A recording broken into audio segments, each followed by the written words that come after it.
Audio check. Check one, two.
Good morning, Councilor Fortini checking in.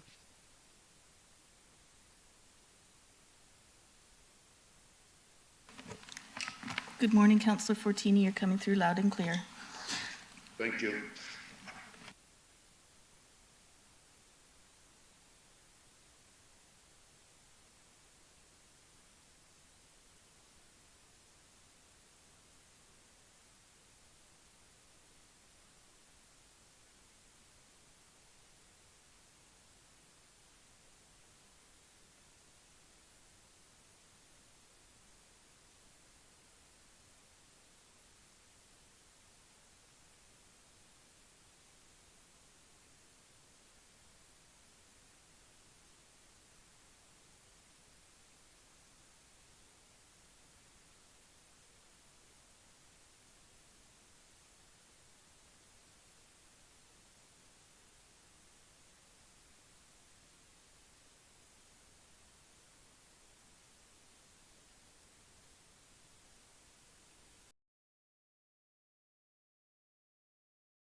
Hi, good morning. This is Gurpratap checking in.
This is Councillor Keenan just checking in. Want to make sure you can hear me.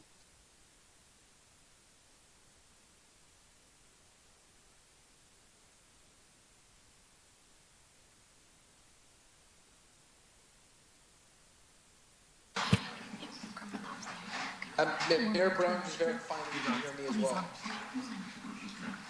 But I will add it. Good morning, everyone. As we begin today's meeting, we would like to acknowledge that we are gathering here today on the treaty territory of the Mississaugas of the Credit First Nation, and before them the traditional territory of the Haudenosaunee, Huron, and Wendat.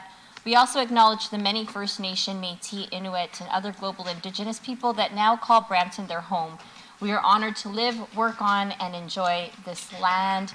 And good morning, everyone. We have another packed house today for Committee of Council, and we have all members present with the following members participating remotely. Madam Clerk, if you may.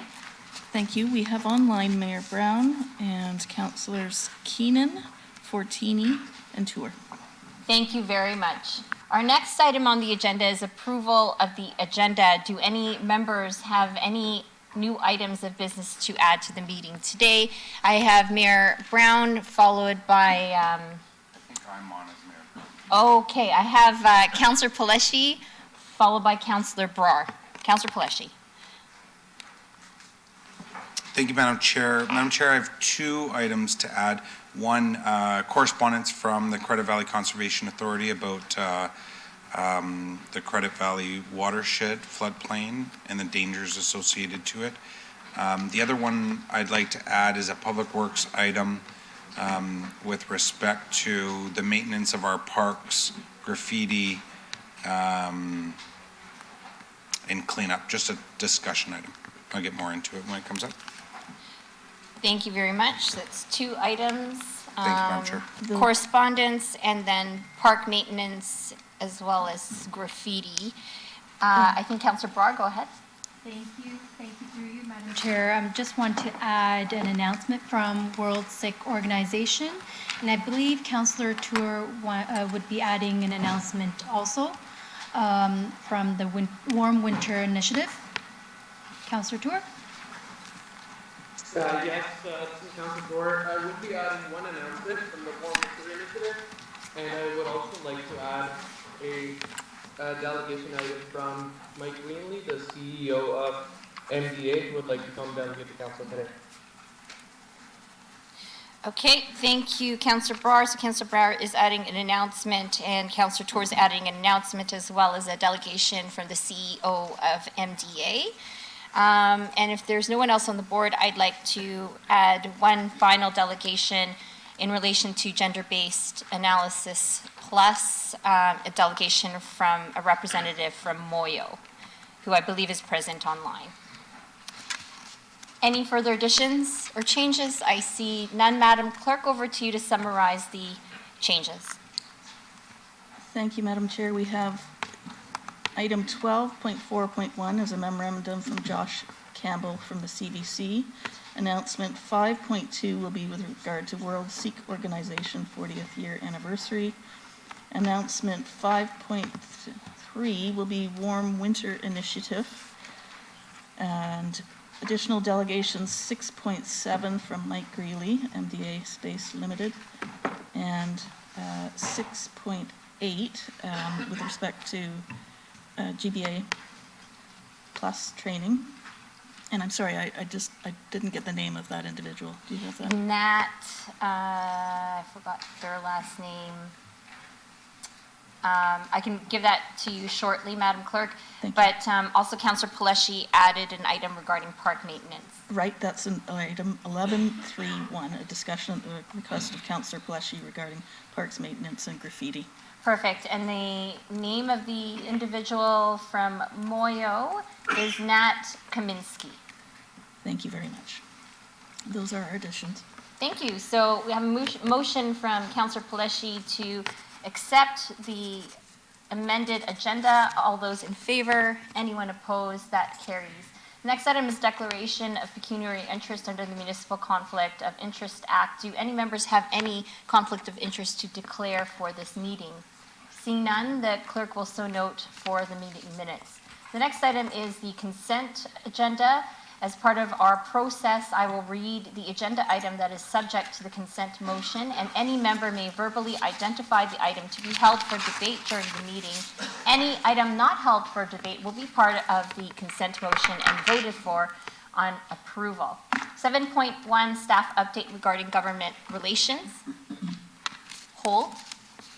8.2.1, staff report, annual report on access to information and protection of privacy program.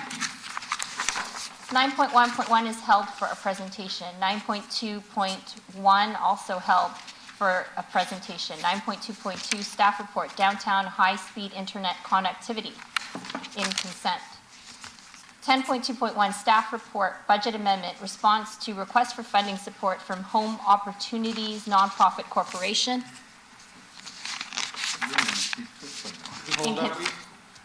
Councillor Tour has held.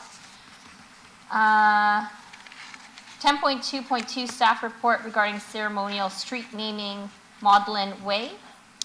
That has a set of recommendations that will require you to choose an option. Okay, so it needs an option to recommend from Committee of Council.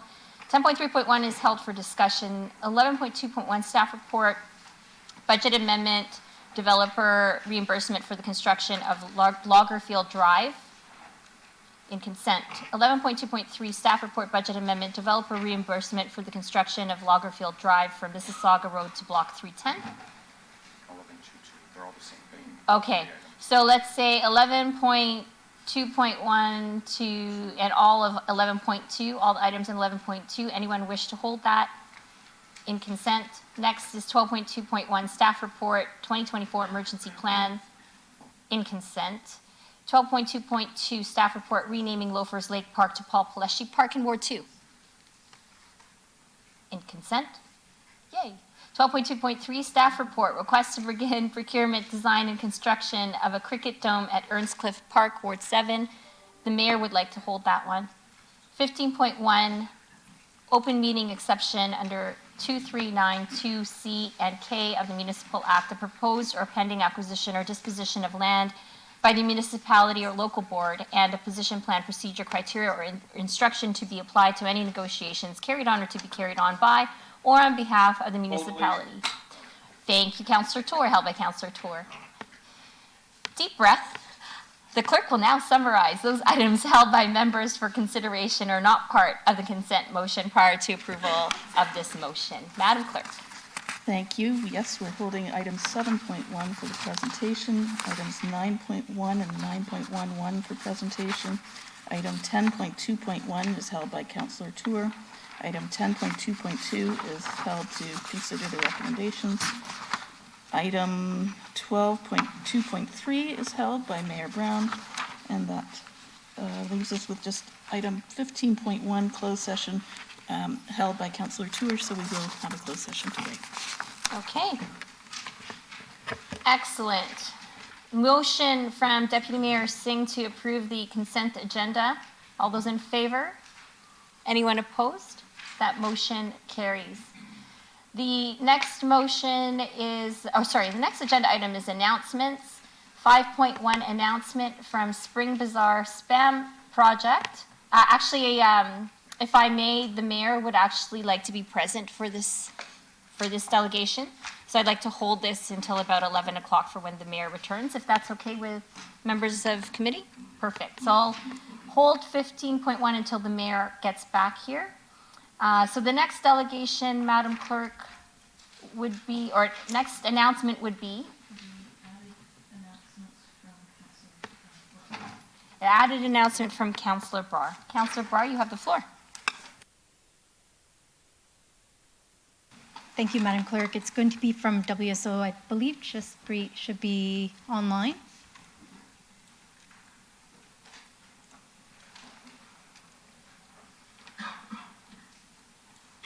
Good morning, I'm here. Perfect. Thank you, Jaspreet. I believe you have the floor. Thank you so much. Thank you folks so much for adding this announcement. And we just wanted to take a couple of minutes to acknowledge that we are in Sikh Heritage Month, and this Sikh Heritage Month marks 40 years since the genocide in 1984, and as well as the diasporic response to it, and 40 years of the creation of the World Sikh Organization. The diasporic response was significant, with contributions coming from the Sikh community in Brampton, and it led to the creation of an organization which has been promoting and protecting the rights of Sikhs for 40 years. So it's an honor to have the chance to share that with the city of Brampton, considering the role that Brampton has played in the diasporic response and observing these 40 years. I hope everyone has a chance to check out the collaborations with Peel Art Gallery, Museum and Archives, the Sikh National Archives of Canada, and all of the other amazing things that have been going on. And I know the city did a flag raising recently as well. So thank you for the time. Thank you very much. Councillor Brar, back to you. Thank you, Madam Chair. Through you, thank you, Jaspreet, for bringing that announcement. I think it's so important that, all the work that World Sikh Organization has done across the world, especially in Brampton, looking at Brampton, seeing a big Sikh population in Brampton and breaking down the barriers for all of us. I know when I first ran, looking at so many women involved in the World Sikh Organization has inspired a lot of Sikh women to be in politics. So I just want to say thank you from the bottom of my heart. And thank you for bringing awareness, especially during, Sikh Heritage Month. Thank you again. Thank you so much, Councillor Brar and Jaspreet, for your announcement. Madam Clerk, our next added announcement. That's item 5.3 with regard to the Warm Winter Initiative added by Councillor Tour. Thank you very much. Councillor Tour, over to you. Thank you, Madam Chair. I think Ginny would either be in council chambers or online from the Warm Winter Initiative. Yes, I believe she's here in the chambers. And so thank you for coming in. Come step forward to the podium. And we're eager to hear your announcement. I want to take a minute to say thank you for letting me make the announcement today on behalf of the Warm Winter Initiative. Brampton, like much of Canada, has seen a huge spike in asylum seekers that are seeking shelter in the facilities provided by the region. The Warm Winter Initiative actually began to help people that are experiencing homelessness or seeking asylum by providing emergency kits that contain dozens of essential items that we take for granted every day, including soap, nail clippers, combs, socks, underwear, clothes, things like that. Seeing the demand, the Warm Winter Initiative has actually expanded, and in honor of Sikh Heritage Month this month, we've decided to support women's and children's shelters in Brampton as well, two specifically. We will be hosting an event on April 28th in collaboration with Shri Guru Nanak Sikh Center at 99 Glidden Road, where we'll be providing kits for women facing needing shelter, especially related to domestic violence and other things, as well as kids from infancy to age 5. So we encourage everybody to come out and really volunteer with us and, help us out. And April 28th, 9 a.m. to noon, Shri Guru Nanak Sikh Center, 99 Glidden Road. Thank you. Thank you so much for sharing your announcement today. Anyone want to comment? Councillor Tour? Madam Chair, thank you, Jenny, for coming in and giving this announcement and for celebrating Sikh Heritage Month in such a beautiful way by giving back. I love the fact that this organization is so grassroots and community-led, completely community-driven, and I know I will be joining in that initiative that you have at the end of this month.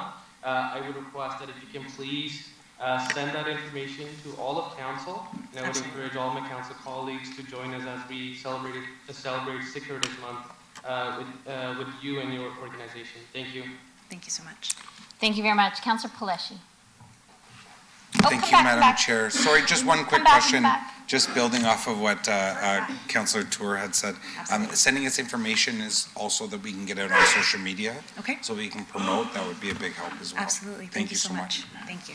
Thank you very much for your announcement. Thank you. Okay, the next item, I believe, Madam Clerk, on our agenda are public delegations, and I know our gallery is filled today. We have a lot of delegations to get to, including some delegations which have been added to the agenda. And so just a very big reminder that your delegations will be timed, and you will have up to 5 minutes in order to respect the time of everybody else who's delegating and the rest of the agenda today. And I have the job of making sure you stick to time. There's a clock here on my back shoulder that will indicate how much time you have left, and the clerk will interrupt your remarks to remind you that you have only 1 minute left for your concluding remarks. On that note, good luck to all delegating today. Yes. Madam Chair, my apologies, my hand was just up online. Sorry to interrupt you. I was just going to request, all these delegations that we have coming forth are from the Brampton Innovation District. And just speaking with the team from Economic Development, I added one delegation from Mike Greenlee from MDA, and I believe he is online joining us. But he's also at a Space Tech conference. If you would allow me to move that delegation ahead of these ones from the Brampton Innovation District, I would appreciate that. Okay. Thank you, Councillor Tour. I'm looking at my members of committee. I think they're okay with the MDA CEO going first on the delegates list this morning. And so before we begin the Innovation District partners, we will start with MDA CEO's delegation. And Mike, you have the floor. Thank you for joining us this morning. Thank you. Can you hear me okay?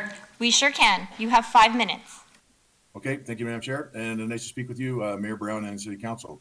The topic I wanted to talk about today is a city planning issue. It's actually not a zoning issue yet, as it relates to the Mississauga Road sort of office designated area. I'm the CEO of MDA Space. MDA Space is Canada's space company. We're 55 years old. We've been in business across Canada for that period of time. We are legitimate world leaders in outer space and space technologies. From our offices in Vancouver, we've worked with Canada to develop some of the first synthetic aperture radar satellites. These are radar satellites that observe the Earth every day as they travel above us and take pictures to do things like ice monitoring, deforestation monitoring, different aspects of climate change, monitoring maritime traffic in the oceans and the like.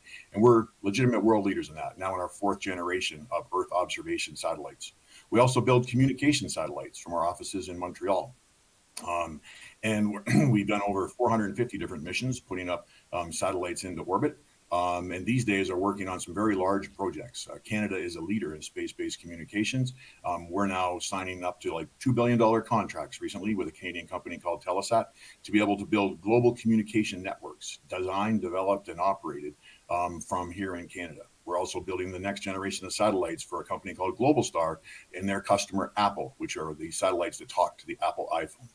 Our third area of business is space robotics here in Brampton, where we've been doing that for decades. We developed the Canadarm. We flew 100 missions on the space shuttle. We developed Canadarm2, which has been operating on the International Space Station for the last 25 years. And now we're developing Canadarm3, which is a new space station that will orbit the moon. And we're developing, yesterday, we had launched SkyMaker, our new line of commercial space robotics that will go to commercial space stations and activities on the moon, including new rovers on the moon, which the Brampton teams have just announced in partnership with Lockheed Martin, and General Motors, that will be working with NASA on developing a next generation of rovers for the moon. So a lot of exciting activity at MDA Space. We have now about 1,100 people in our Brampton site. The corporation has doubled in size in the last 2 years. It will now double in size again in the next 2 to 3 years, going through significant growth. We've been part of Brampton for decades, like I said, at Airport Road and Williams, in an area that has largely over time become a very focused distribution area. We looked for a new site as our site was going to be torn down by the developer Orlando to put up more distribution type facilities, and we engaged in a search a few years ago. We met with Mayor Brown and the city, and we were attracted to the Mississauga Road office corridor with the promise that it was going to be pristine office space targeted at headquarters offices and be like a true business headquarters type of environment for corporations. We were attracted to that. When I took over as CEO 6 years ago, I moved the head office of MDA Space from Vancouver to Brampton. Was very attracted by Mayor Brown and the team's pitch of the Mississauga Road office corridor, and we've then engaged now to make a commitment in long-term lease funds in addition to capital expenditures we've made of probably about a $200 million project now to have our new head office and new corporate global robotics center in this area off 7500 Financial Drive, just north of the 407. So we made that choice, and that was a great choice. And we're looking forward to working with the city and with economic development and others to, live that dream, live that plan. However, we now have a concern that has emerged. We've seen that the city, you all, are looking at modifying the city plan to make amendments to the definition of the Mississauga office corridor to include warehousing. We left warehousing when we left Airport Road in Williams. There are lots of parts of Brampton that are full of warehousing and distribution. We were sold on the promise that the Mississauga Road office corridor would be premier, pristine office space and office corridor, and the language in the city plan specifically excludes warehousing, logistics, and the rest. Now there's an effort afoot to be able to reintroduce warehousing to the neighborhood. Just in our third week of being there, we are now extremely disappointed to learn that that may be the case. This site for us is a pristine site. World leaders will come here. The Prime Minister will come here. The province of Ontario has invested $25 million in this site. There will be 3 mission operation centers that will operate space robotics in orbit around Earth and on the moon from here in Brampton at this site. The space has been designed to attract visitors and take them on tours on a regular basis, which will be persistent VIP tours. We on purpose did all of that within a city plan that was designated as pristine office space so that we could bring people into a great neighborhood off the 407 and be able to engage with our corporation. We are not interested in being part of a community that is going to have warehousing, distribution, trucks all the time. Like I say, we left that on Airport Road with the promise of the city that this was pristine office space, and the city plan indicated so up until this most recently proposed change. We would like to engage with the city to remove this proposed change, drop the warehousing. We're at the 5-minute mark. A small piece of real estate, and stop the distribution of that proposal, which is now currently circulating through council at the region of Peel. We will make a further delegation there if and as necessary. We are also in the process of engaging the broader community pending the removal of this warehousing amendment to make sure that all local residents and businesses are aware of the proposed change in introducing truck traffic and the like into this, what was pristine office neighborhood, with this proposal to now introduce warehousing into this very, very small piece of real estate. We think that Brampton can have warehousing elsewhere, as it already does, and that the city should stay with its commitment to its original plan and keep warehousing and the like off of this particular block. Thank you so much, Mike, for joining us this morning. I know I've got a couple of questions, and just so you know, we here at Council, Committee of Council, the Mayor, we appreciate MDA being here. We appreciate the work that you are doing in creating very important jobs for the city of Brampton, and I know many of my colleagues will share the same sentiment shortly. So I have Councillor Tour, followed by Councillor Paleshi. Councillor Tour. Thank you, Madam Chair. Through you, thank you, Mr. Greenlee, for that delegation. And like Chair Santos just said, we're very proud to be home to MDA. And I think, the mayor, myself, members of council, the city has referenced MDA in almost every speech when we talk about businesses, when we talk about growth in the city of Brampton. So we really appreciate the business staying here in Brampton and growing and expanding in Brampton. And, hearing your concerns about changes to the official plan, what's being proposed. I know staff from economic development and staff from planning have been in active communication with yourself. But what I would like to do is, since you've come before council to delegate, I would refer this item back to planning staff, to economic development staff, and I would also say the mayor's office, since the mayor was included in the original pitch to keep MDA here so that we can have a discussion at the table and find a solution that would be acceptable to all while keeping Brampton's growth plans in mind. So I would put that motion forward. I'll wait till I think other councillors have to speak. Thank you. Thank you very much, Councillor Tour. Councillor Paleshi, followed by Mayor Brown. Thank you, Madam Chair.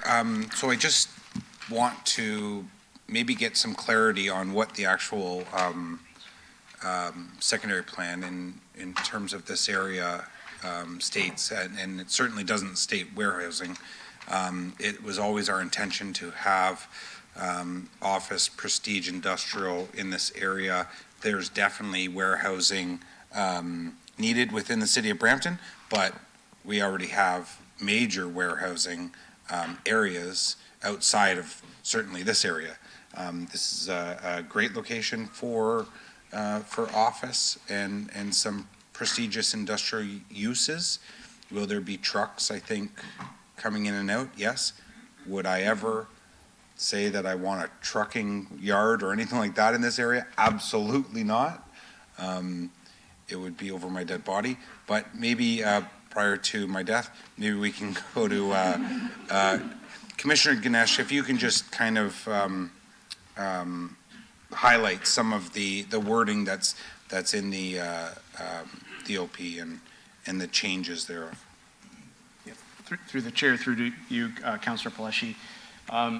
First, maybe if I could just address the delegate's remarks. I did meet with him earlier this week and members from economic development, and wanted to reassure, as you have echoed, that it is not the city's intention by any means, by introduction of a proposed policy, to have this area inundated with trucking warehouse uses as a predominant use. Rather, the proposed policy tweak is to allow and recognize some flexibility in the marketplace to have warehousing secondary or perhaps ancillary in function to the prestige and office industrial.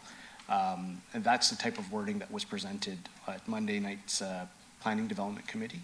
By no means is this policy tweak planning to pre-zone lands for trucking or warehousing. And if I could just indulge council and perhaps for the delegation from Mike, if you can envision sort of an inverted triangle and the top of that being the widest band, that's our official plan. And that's where the very broad-based policy and vision gets sort of enshrined.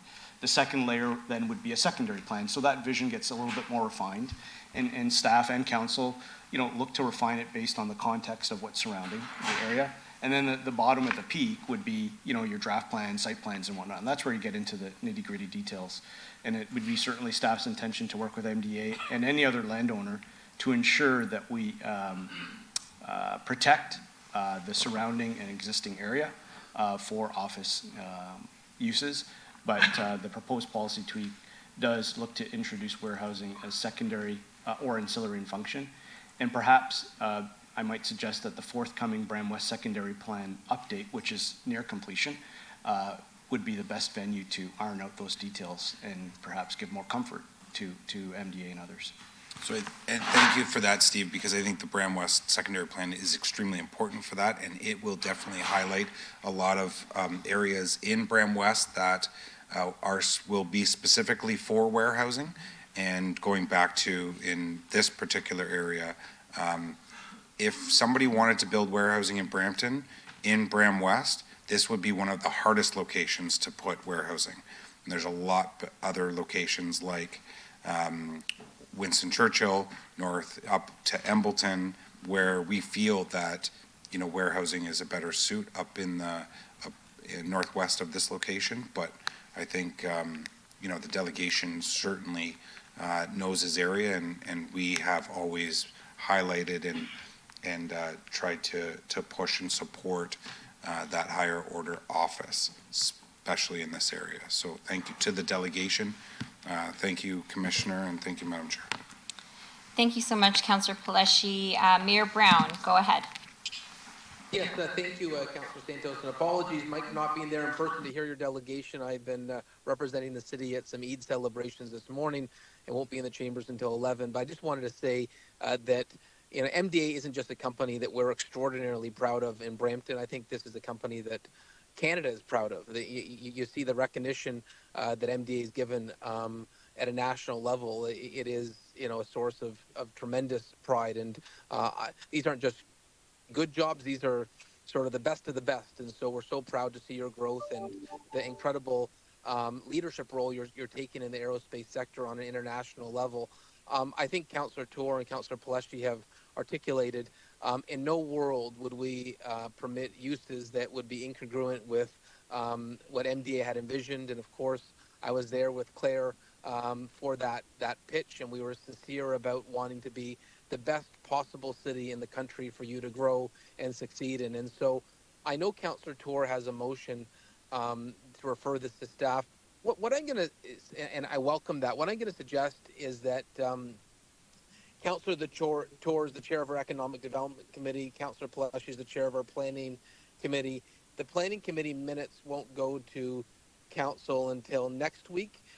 Maybe we could have a side conversation you know, with Steve Ganesh and the two councillors, and just look at what additional language we could put in that would be more emphatic to really alleviate any concerns that Mike may have if council changes, if the mayor changes, if, you know, Councillor Paleshi is over his dead body. Well, I think Mike has to plan for any eventuality. What language we could leave here if none of us are here?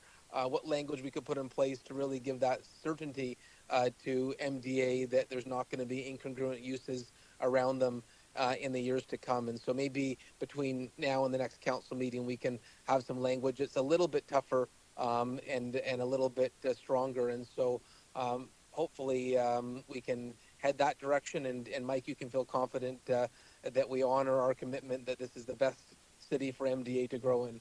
And so maybe Councillor Tour, if you could word that into your motion, that we just look at additional language that satisfies MDA's concern over the broadness of the initial language. Thank you so much, Mayor Brown. Deputy Mayor Singh. Sure. Commissioner of Planning, if you can you just update where this application is at? We have the statutory public. Yep.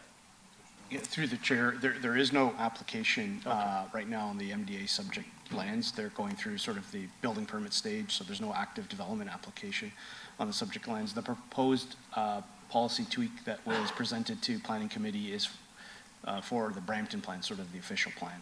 Okay, perfect. So, and I know Councillor Paleshi, as Chair of Planning, has indicated the Bram West secondary plan. I know this was brought in today probably because of the economic development section of the agenda, but really we're talking about planning issues. So I think if we refer this to staff, I think we should also bring it to the planning. This should be really dealt with in the planning. Bram West secondary plan and through the planning committee as well. So I'm okay with the referral back to staff, but maybe also to planning, and let's figure it out there, because we're getting into official plans, Brown West secondary plans, and then we can iron out things there. And as Mayor Brown said, if the chair of economic development and planning want to have a meeting with MDA down the line when things are more refined, I think that would also be very, very appropriate. So I appreciate, the CEO of MDA coming on and raising their concerns. I think as council, we can work through the planning committee to iron out the details. And so I would just throw that in the referral that it goes to planning as well, at planning committee. Thank you. Thank you so much, Deputy Mayor Singh. So there's a referral of the delegation from CEO Mike Greenlee of MDA back to specifically planning staff, right? Back to planning staff for a report back. Go ahead, Commissioner. If I understand the direction, is to refer the delegation back to planning staff, and then planning staff use the venue of the Bram West secondary plan to report back to planning committee on the status of this. Okay. This way it would not interrupt our ongoing work to bring our current official plan to completion with the region of Peel. That's my understanding. Okay. As said. As said and clarified by the Commissioner of Planning, that the delegation be referred back to Economic Development Planning and Building and Growth Management for staff review and for consideration with regard to the Brampton West Secondary Plan at a future meeting of the Planning and Development Committee. And so before I ask for a vote, just clarification from the Commissioner to satisfy some of the concerns from NDA. Have any applications been brought forward, and does this have any impact related to some of the concerns right now expressed by NDA? Through the chair, on the subject property, there are no applications brought forward to my knowledge. North of the subject property, there is an active application that will be brought forward to the April 22nd Planning Committee, which is a public process. MDA, like any other landowner, can certainly use that process to echo any concerns a landowner has. Okay. And staff. But that's not through the chair, that application is not the warehousing that was discussed here today at committee. Okay. Thank you very much for that clarification. And Mike, thank you very much for your delegation. Motion moved by Deputy Mayor Singh. All those in favor? Anyone opposed? That carries. Thank you so much. Thank you for your time and thank you for your pride in MDA. We just want to be equally as proud of Brampton. So thanks for looking at this. Thanks so much, Mike. We're now going to go into our series of delegations from our Innovation District partners, an overview of 2023 and local impact of Innovation District partners. Item 6.1, beginning with Pam Banks, Executive Director of Altitude Accelerator. Pam, if you are online or in person, you have up to 5 minutes for your delegation. Just as Pam comes down, I'm just going to provide a bit of context and background as to why we're here today. Good morning, I'm Claire Barnett. I'm the Director of Economic Development with the City of Brampton. Today we're going to be hearing from our Innovation District partners about their impactful outcomes for 2023. The goal of our innovation and tech strategy has really been to create this innovation district that serves local and global entrepreneurs at every stage of their journey. 2023 marked a significant progress for our district. We launched the Brampton Angels Group. We helped rebrand and rename Brampton Go Station to the Brampton Innovation District Go, which really helped with our marketing efforts. We hosted Startup Canada, and we really have been successful because of our partners today. They will all share with you some of their very specific outcomes and goals, and we'd like to request a photo with council either before or after all the delegations. Thank you so much, Claire. And Pam, you have the floor. Thank you, Madam Chair and members of council. Shall we start? Okay, all right. Can we go to the next slide?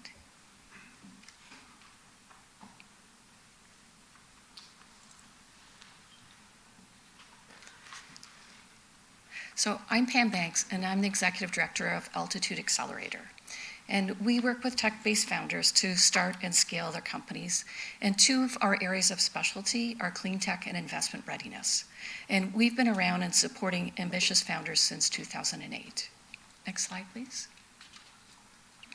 So we work very closely with our innovation partners, and we're proud to be here in the Brampton Innovation District. And we work alongside Rogers Cybersecure Catalyst and working with those companies that are later stage companies. So we also work closely with the Brampton Entrepreneurs Center. So as those companies develop and grow, Daniel's here, and we often get referrals directly from Daniel to talk to those companies to help them, again, scale and grow. Next slide, please. So from a client perspective, almost half of our client portfolio is in the software, ICT, and digital space. Many of those softwares overlay in other industries. In particular, I'll just give a shout out to clean tech, as that's one of our areas of specialties. Next slide, please. From an intake perspective, we're happy to say that our intake of clients from year over year has increased by around 20%. We have had an increase of our clients directly that we're serving from Brampton community, and those are continuing to grow along with our referrals from our Innovation District partners. Next slide, please.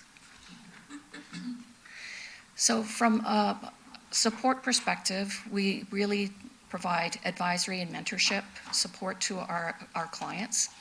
And we have 4 entrepreneurs in residence, and we have about 76 volunteer advisors. So these are advisors that are interested in the startup community.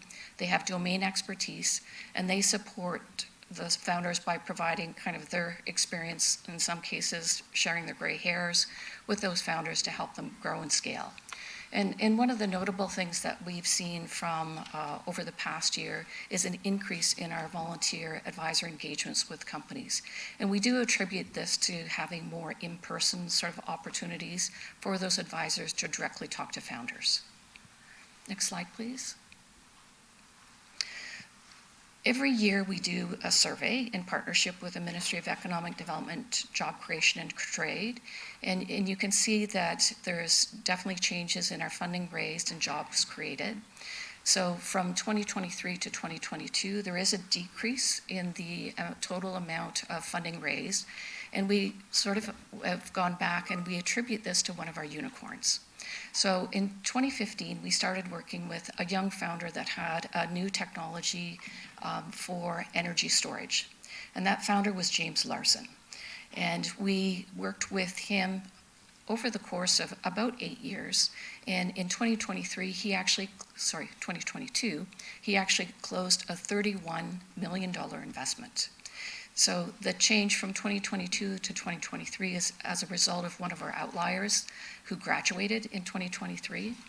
And I think that this really demonstrates and sort of brings into focus that it takes a long time to grow a unicorn. We worked with that company for 8 years. And that's one of the reasons why programs through the Innovation District and the ministry are important in sustaining and growing tech entrepreneurs. The changes in jobs created was also as a result of E-Zinc's growth. One of the other things that I'll mention is the revenue generated. So if you actually look at revenue generated, our companies in our portfolio actually doubled their revenue over the course of 2022 to 2023. And we attribute this to some of the programs that we support to founders, particularly around market readiness. Okay, I'll speed it up. Next slide, please. These are some logos of successful clean tech companies that we've worked with that have completed Series A financing. Next slide, please. Some of our clean tech graduates. Next slide, please. Events in Brampton. So all of our in-person events are in Brampton. You can see we've delivered 51 of events, number of programs, investment readiness and incubator program, and in total over 500 attendees. Next slide, please. So we do have a strong focus on IP that aligns with the ministry's identification of the importance of IP, and we've had 1 client funded through IPON and 4 clients under review for Elevate IP. Next slide, please. So sorry, Pam, I'm going to have to cut you off. Okay. I have to strictly maintain because Okay. there's quite a few delegations today. Thank you very much for your delegation and all you do at Altitude Accelerator. Councillor Tour, I believe, has one or two questions for you. Councillor Tour. Thank you, Pam, for this delegation. I know you guys come here annually to give us an update on the year that's passed. But I think the most exciting thing that's happened in the past right now is the formation of the Brampton Angels group.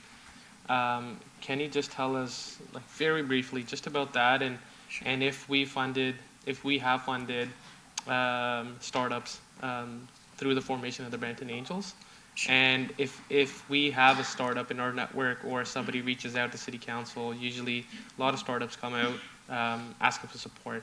How can we get them in front of this Angels group for an investment? Sure.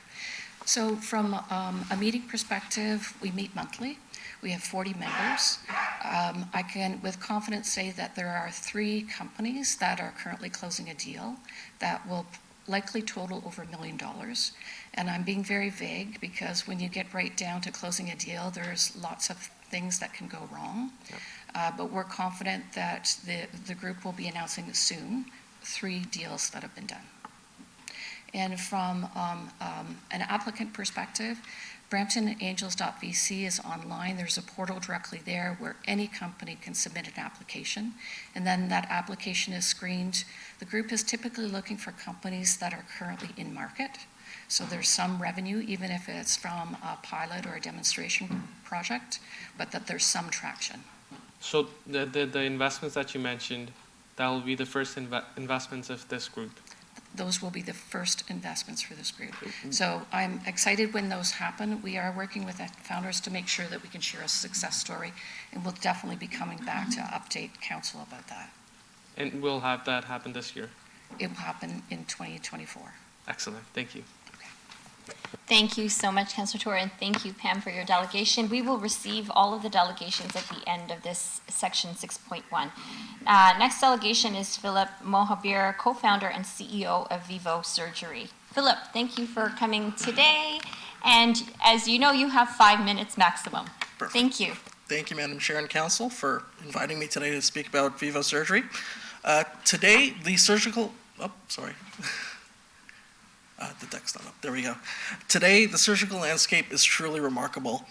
Robotic surgery now transcends the capabilities of natural procedural limitations. Minimally invasive surgery now enables same-day discharge for surgical patients, and precision surgery now tailors procedures to the patient anatomies, making care delivery all the more personalized. However, these profound benefits often elude patients stuck with outdated surgical procedures. I'm Philip Mohabir, CEO of Vivo Surgery, and we're addressing this by championing a human-centered approach to modern surgical procedure adoption. Next slide, please. The existence of outdated surgical procedures is the driving force behind medtech innovation in surgery. However, the decision for surgeons to adopt and embrace modern procedures isn't solely dictated by the scientific evidence suggesting that they should. And often, their delayed adoption leads to increased patient readmissions for corrective surgeries. As a proxy, Johns Hopkins estimated that the US healthcare system would save $340 million a year simply by updating their outdated routine surgeries with more modern alternatives that are already available. So why the adoption delay? Well, it stems from how surgeons are introduced to these new procedures and innovations, and the opaqueness it inherently creates about mastering new techniques essential for success and not blemishing their performance records. Next slide, please. At Vivo Surgery, we developed a SaaS platform that transforms any operating room into a surgical theater and without disrupting the hospital workflow. Initially designed for training neurosurgery students and residents, our platform has been garnering a lot of attention from medtech, reshaping industry standards for how procedure adoption happens. Unlike traditional passive first interactions like trade show presentations and webinars, Vivo Surgery is now facilitating remote interactive live patient demonstrations, allowing surgeon adopters to assess technique skills from the onset and commit to training sooner. Additionally, to address surgeon churn from these training programs, which is one of the most significant problems in it, We're pioneering remote supervision of complex cases, enabling overwatch from experienced and proficient surgeons to support the early adopter ones on the instances they're most likely to churn out. We're actually piloting this in the summer with a hospital in St. Gallen, Switzerland, and a surgeon in Milan, Italy. Next slide, please. We've been moving fast in our commercialization efforts. Last summer, our platform remotely trained 18 wartime trauma surgeons in Ukraine on a modern transplant technique without having to send a Canadian surgeon into a war zone.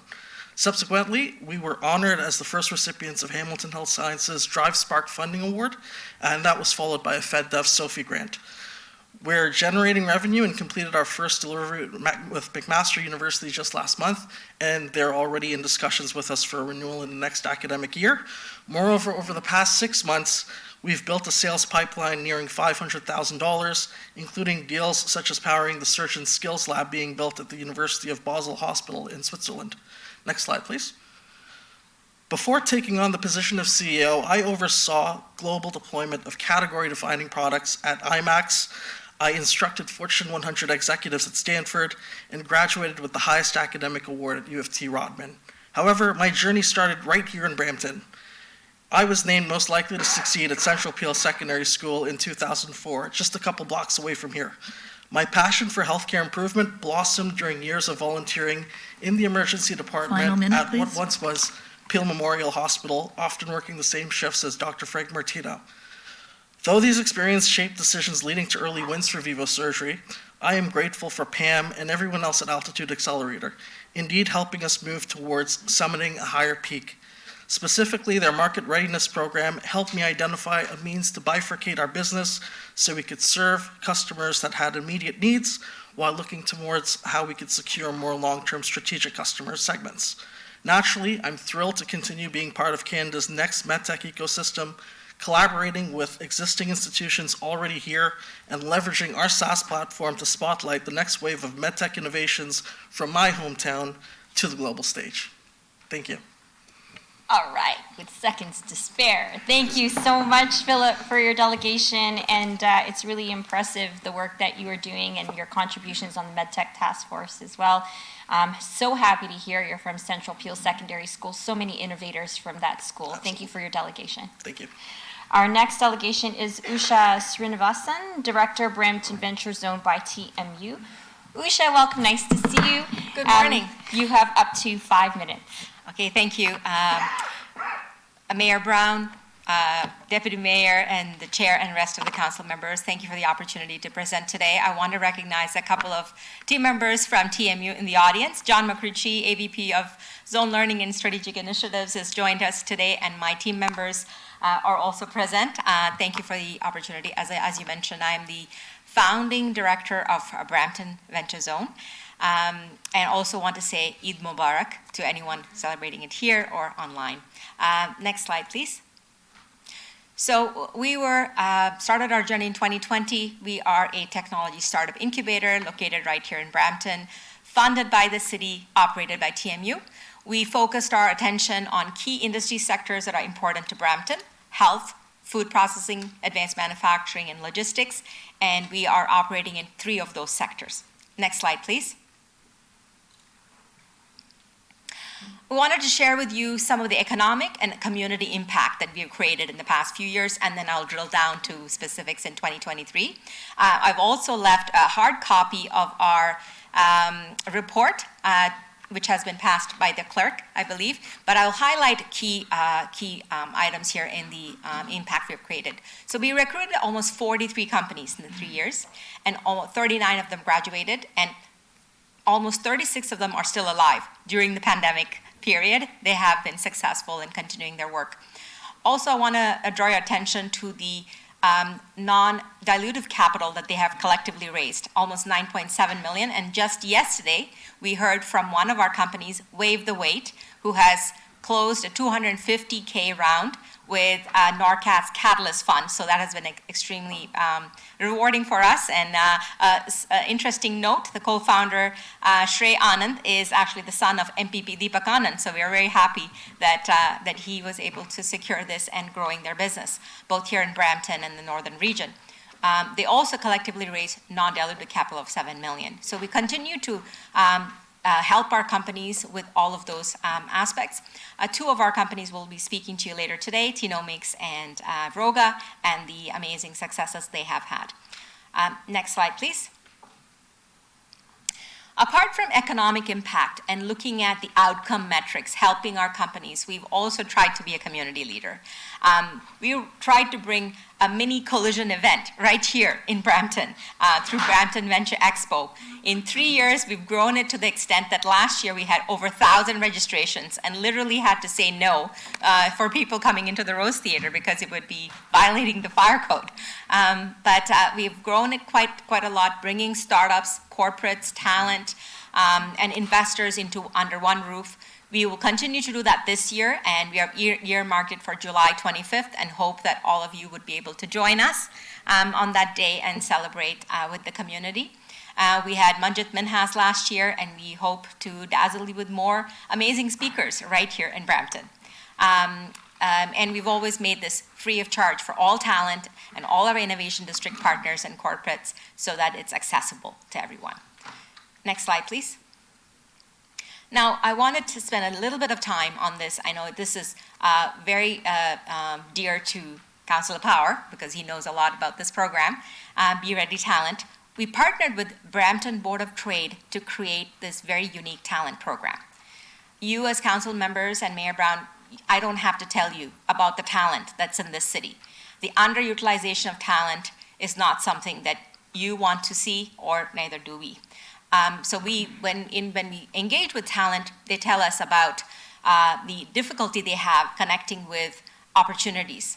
What we've uncovered is they typically apply for jobs that are— Final minute, please. 1 minute already. Okay. Apply for jobs that are not in the SME and startup space. So this is a unique talent bank that we've created, not a job board, to help the community. Next slide, please. These are some stats around the 2023 launch. Next slide, please. And we support our entrepreneurs in finding capital through our unique alumni program that we ran last year. Next slide, please. And we also want to take this opportunity to announce that as a result of all the work that we have done in the past 3 years with health startups, we are going to double down on health innovation, and for our first year, focus on women in health, women building in health tech solutions, specifically for women's care and other relevant healthcare needs in the community. Look forward to getting your support, Councillor Brar and Councillor Santos, on that. Last slide. We are uniquely positioned to do this because of the connectivity we bring between TMU, the Innovation District, and the School of Medicine. Thank you very much. Thank you, Usha, for your delegation. Councillor Tour just has a couple of questions for you. Yes, of course. Thank you, through you, Madam Chair. Thank you, Usha, for the presentation. Last year's events that you hosted were fantastic, and I look forward to the ones that you have coming up in July again. I think you've mentioned some of those already, but just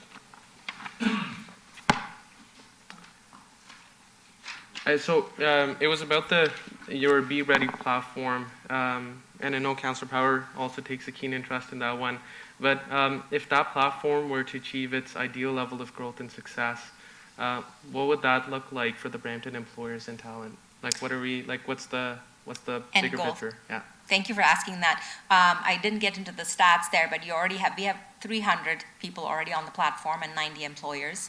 And we actually disseminated 35 wage subsidies to members of the Brampton Innovation District from Beehive and Beck to support them with the $400,000 wage subsidy for talent hiring.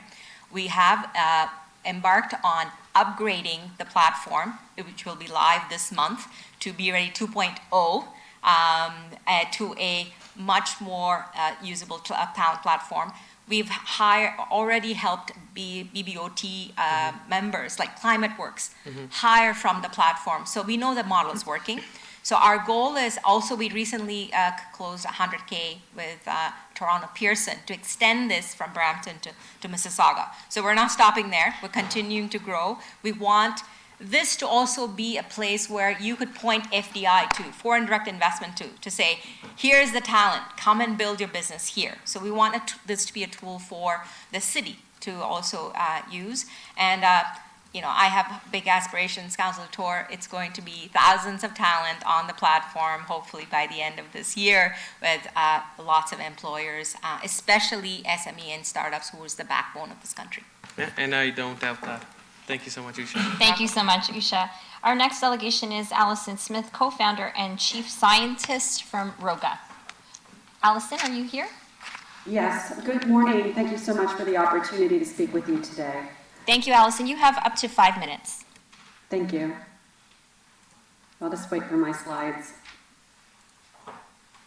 My name is Allison Smith. I'm a PhD neuroscientist. I'm also the co-founder and chief scientist of a startup called Roga. Roga is an early stage startup that is a part of the Brampton Venture Zone. Being a part of the BVZ has been incredibly important to our development at Roga because it's given us access to much needed mentorship and support to grow our business. And it's given me an opportunity also to work closely with the city of Brampton. For example, coming up on May 30th, I'm participating as a panelist for the Brampton MedTech Task Force. Also in October, I'm a panelist for a City of Brampton delegation to the MedTech conference held in Toronto to showcase all of the MedTech developments we have in Brampton. To tell you a little bit more about Roga itself, we are a mental health care platform designed to treat employee stress and burnout. We sell primarily B2B through corporate health benefits. Since the pandemic, the rate of stress and burnout has skyrocketed, especially for people in the workforce.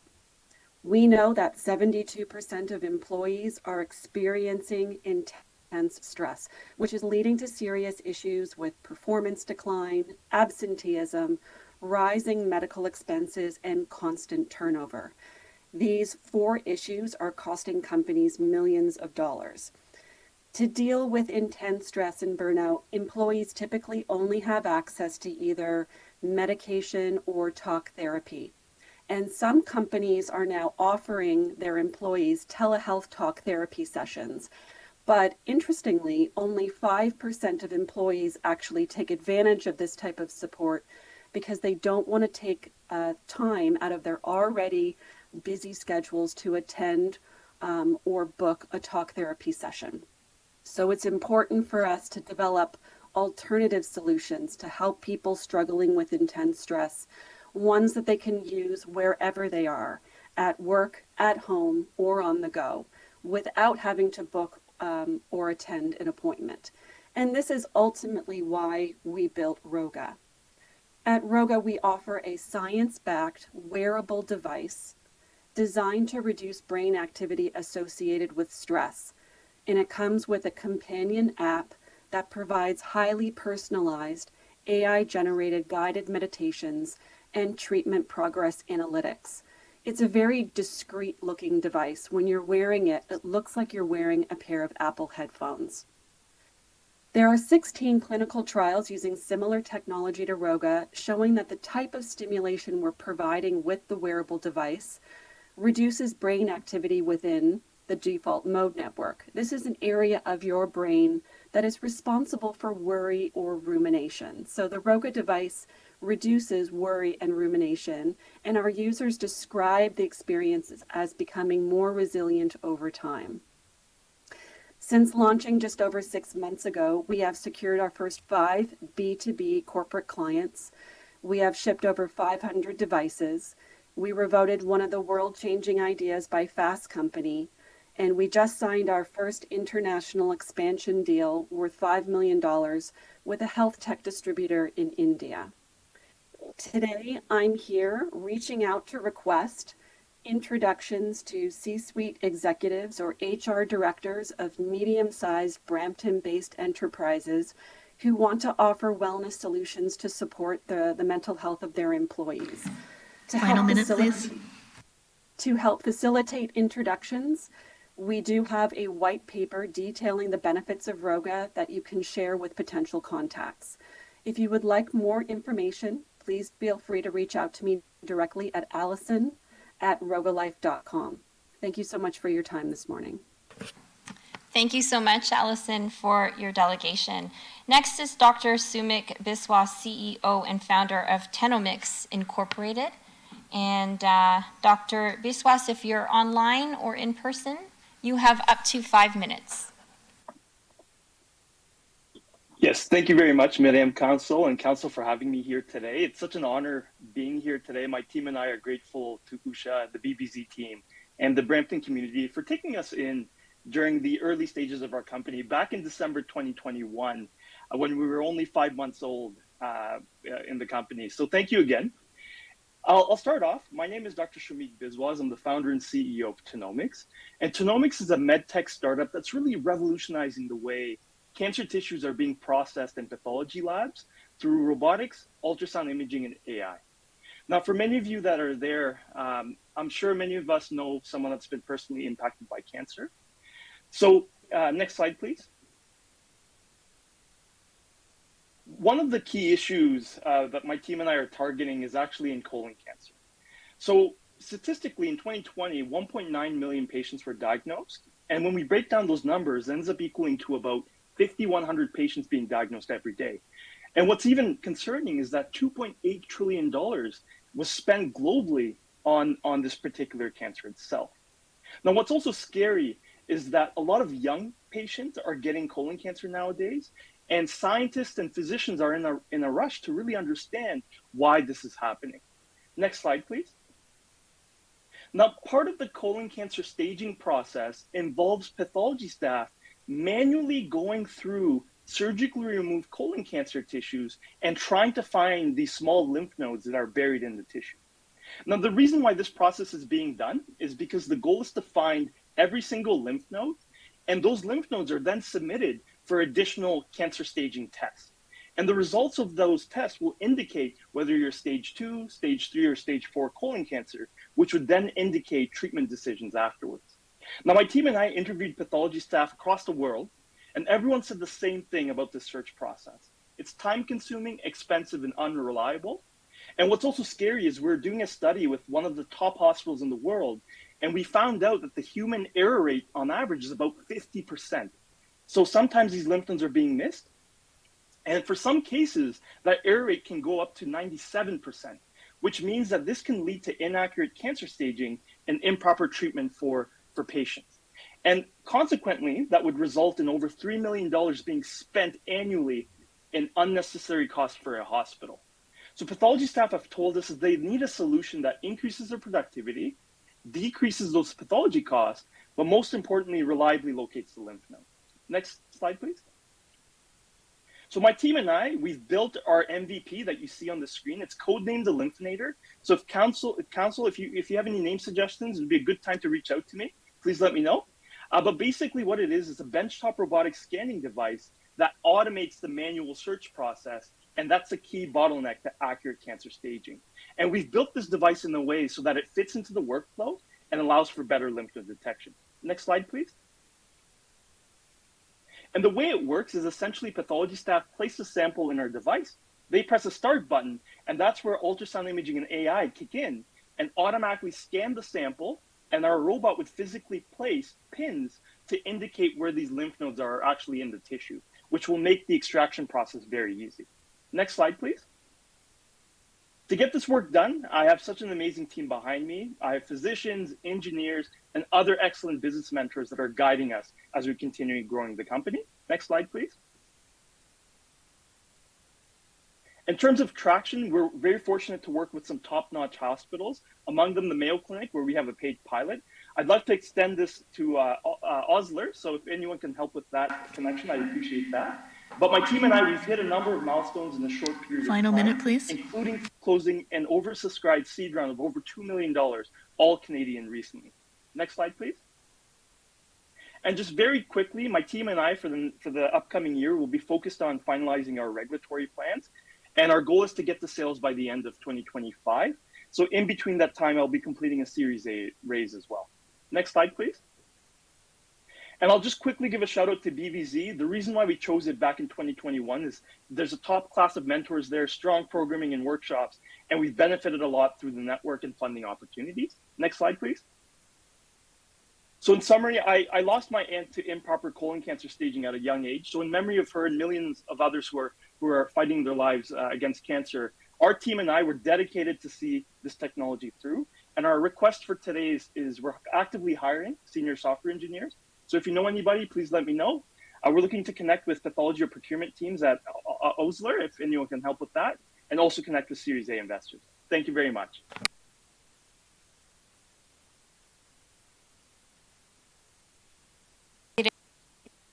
Executive Director of Rogers Cybersecure Catalyst at TMU. Charles, lovely to see you. You have up to 5 minutes. Thank you very much, Madam Chair, members of council. I don't think I need to tell any of you how serious the issue of cybersecurity is to our economy and to our society. Literally every day, we are now seeing serious attacks against private sector institutions of all kinds, public sector institutions of all kinds, and critical infrastructure. Cybersecurity is one of the most important social and economic challenges of our time, and with that challenge comes enormous economic possibility and opportunity. Millions of jobs in cybersecurity worldwide, and billions of dollars in economic investment. With the Rogers Cybersecure Catalyst, proudly part of the Brampton Innovation District, Brampton is home to many of the most significant efforts to address this critical challenge. Over the past 5 years, the Catalyst has graduated more than 700 learners from our cybersecurity training program. More than half of those learners were women. They are now at 160 companies and other organizations across the country, all coming out of our program here at Brampton. The Catalyst Cyber Accelerator, Canada's most important commercial accelerator program for cybersecurity companies, has graduated 60 companies. A significant proportion of the Canadian entrepreneur ecosystem in cybersecurity has moved through the Catalyst Cybersecurity Accelerator right here in Brampton. We've had hundreds of high school students move through our CyberStart program from coast to coast, including the most promising learner who is from a high school here in Brampton. In addition to that, we have trained large cohorts of women executives, law enforcement workers, members of the broader public sector. We have programming as well for municipalities. And as you know, last November, the Rogers Cybersecure Catalyst celebrated its 5th anniversary with an event attended by nearly 300 Catalyst community members at the Rose Theatre, and a special thank you to Councillor Tour, who spoke at that event. At that event, we were very pleased to announce an additional $16 million in investment from Rogers Communications and the Royal Bank of Canada, investment in Catalyst programming over the next 5 years, bringing the total investment in Catalyst programming delivered from Brampton to well over $50 million since the Catalyst's inception in 2018. And last August, we were very proud to announce a new partnership with the Government of Ontario to deliver new innovation programming with the Government of Ontario. They committed $5 million to match $5 million from Rogers, so a $10 million contribution, again, all here from Brampton. Next slide, please.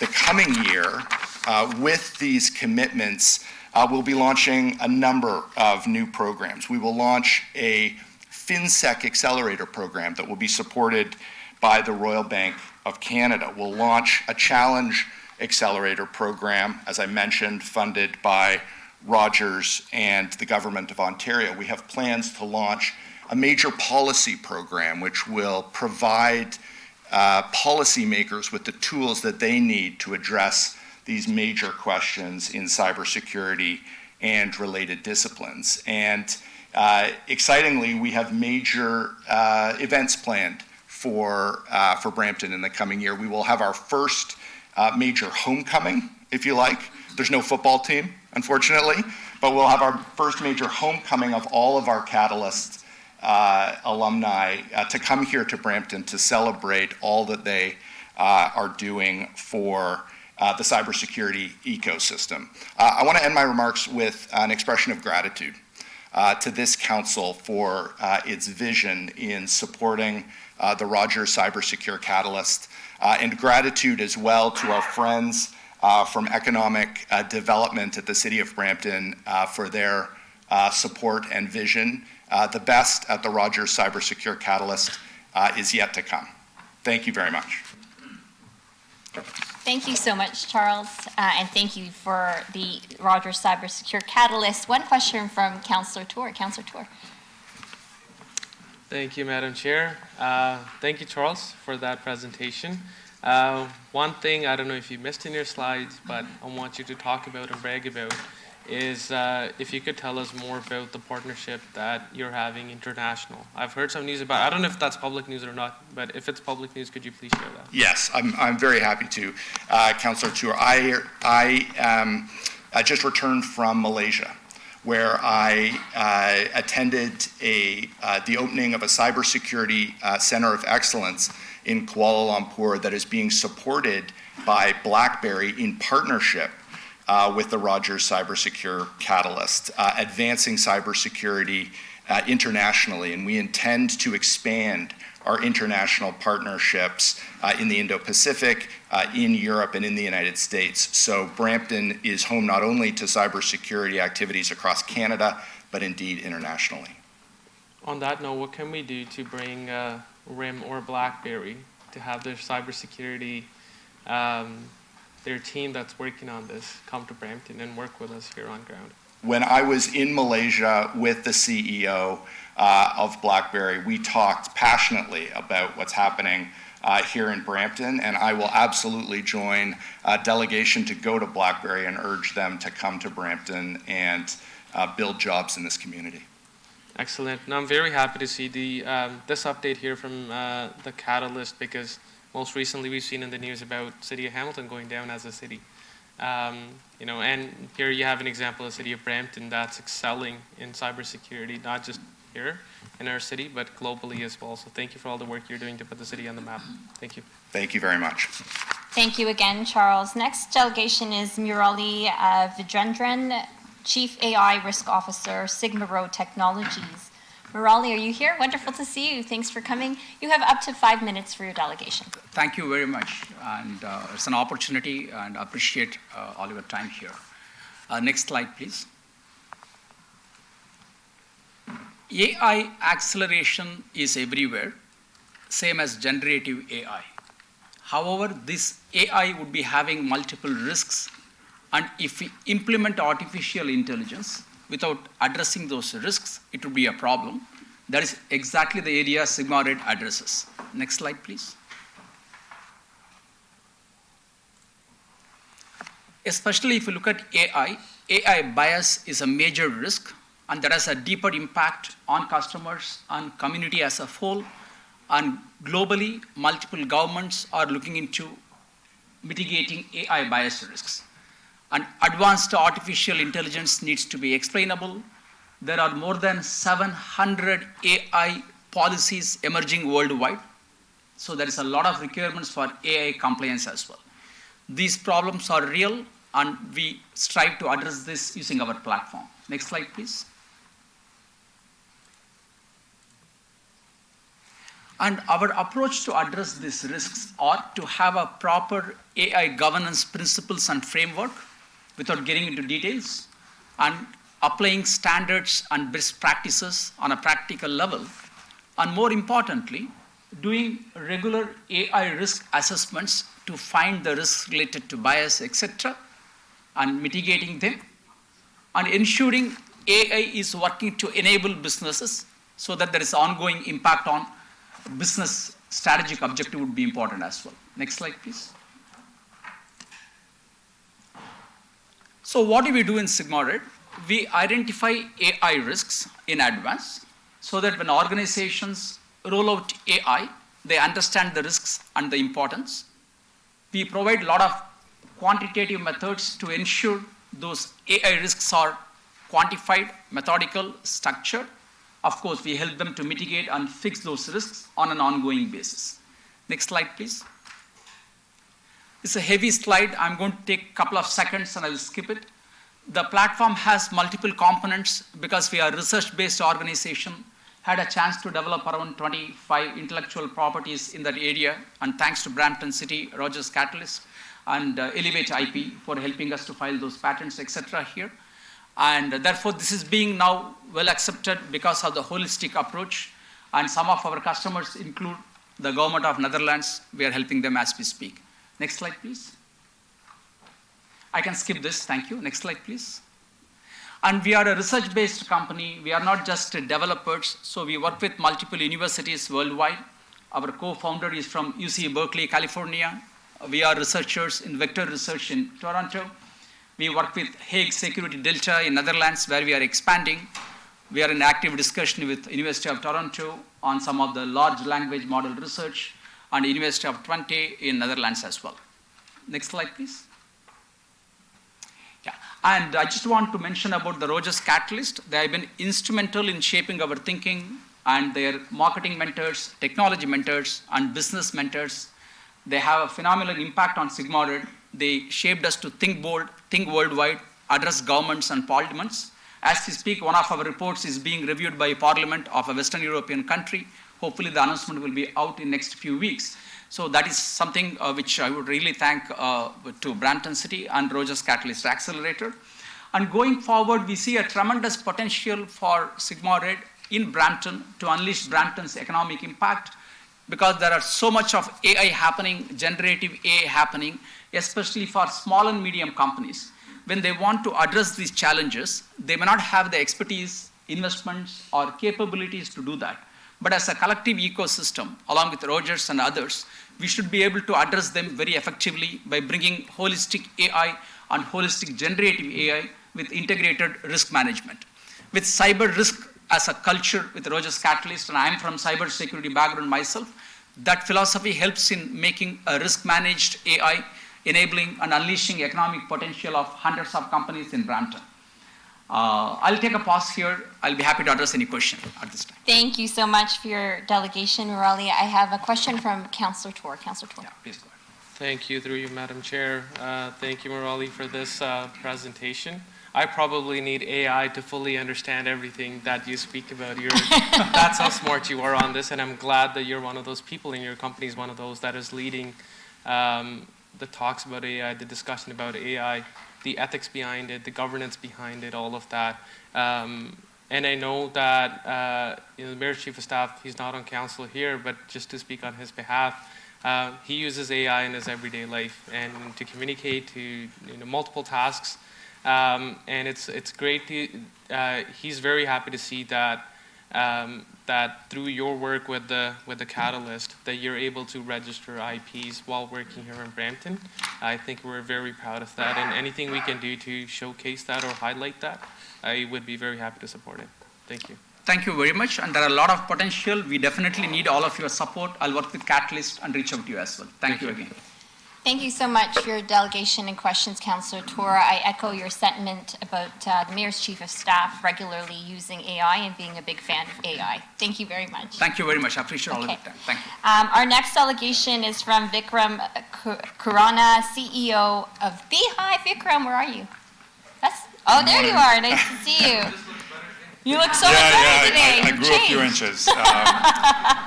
Good morning, Madam Chair, Council members, Mayor Brown. Thank you for allowing me to present today, along with my colleague, Kristen Fernakis, the Chief Operating Officer at Beehive. I'm one of the newest members of the Beehive team, the Chief Business Officer, and I'm stepping in for SEO Vikram Khurana today. Thank you for allowing me to introduce myself as one of the newest members of the team. While new to Beehive, I'm certainly not new to the Brampton innovation ecosystem, having worked for and collaborated with multiple members of the teams here. I'd like to share with you some of the work that's been happening in realizing the vision that was laid forth by the council members and, of course, the economic development team here, and the work that's been happening over the last year. Next slide, please. 2023 was a real year of impact and growth for what was happening at Beehive. We launched one of the most exciting programs, a 3-3 programming journey, a vital milestone for us. And I'll talk a little more about that program that breaks up into 3 segments of 3 months programming and helping startups from across the world make Brampton their home and start expanding their activity here as well. In addition to the programming, we hosted over 40 events locally and internationally. A big part of the work that we've been doing here is really making sure that we're developing an ecosystem of partnership and of collaboration, and making sure that founders feel they're coming home when they come to Brampton and start their work and activity over here. We also traveled with multiple members of this community here to Pakistan, to India, to Ireland, really telling the story of Brampton and really talking about all of the different types of activity that are happening here.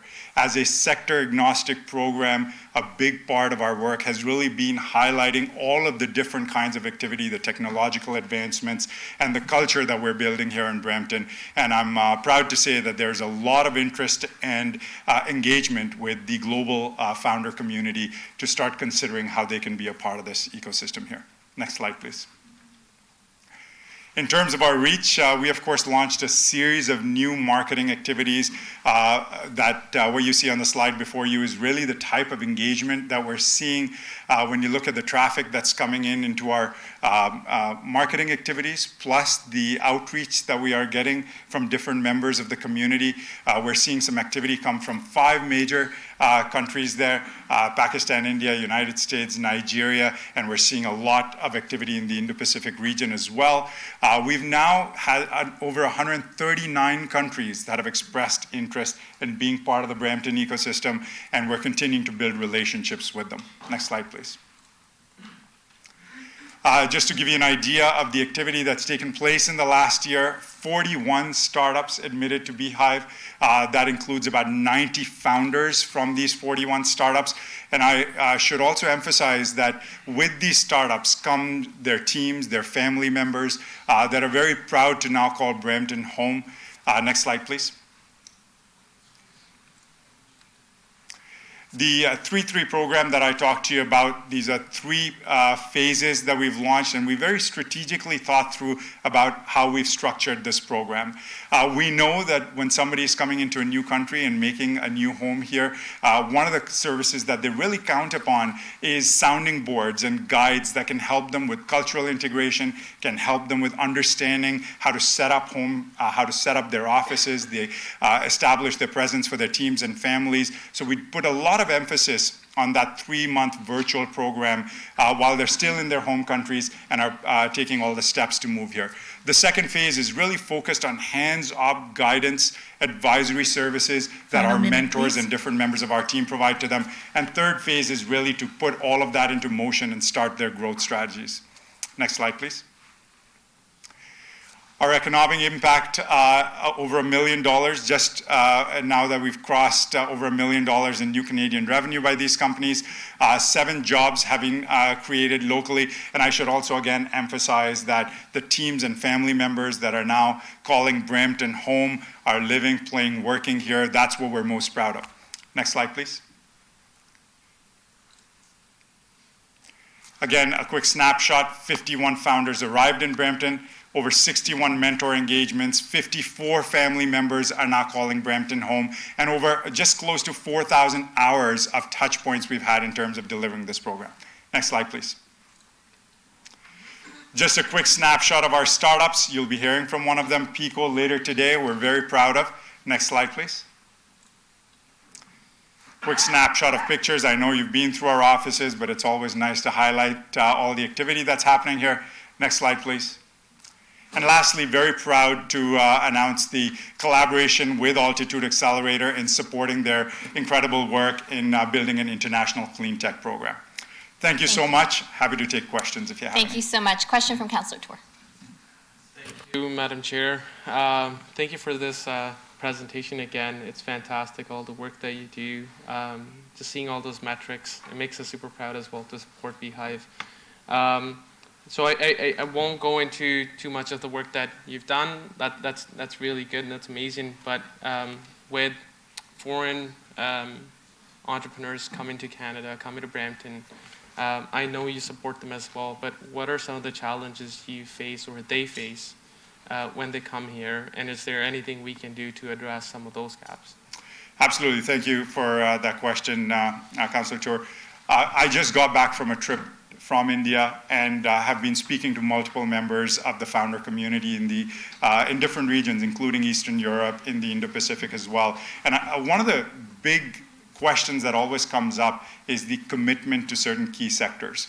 As somebody who's worked in the cybersecurity ecosystem alongside the Cybersecure Catalyst and knowing the emerging tech ecosystem, I continue to emphasize to these founders the incredible investments that Canada is making and Brampton is making in this particular sector.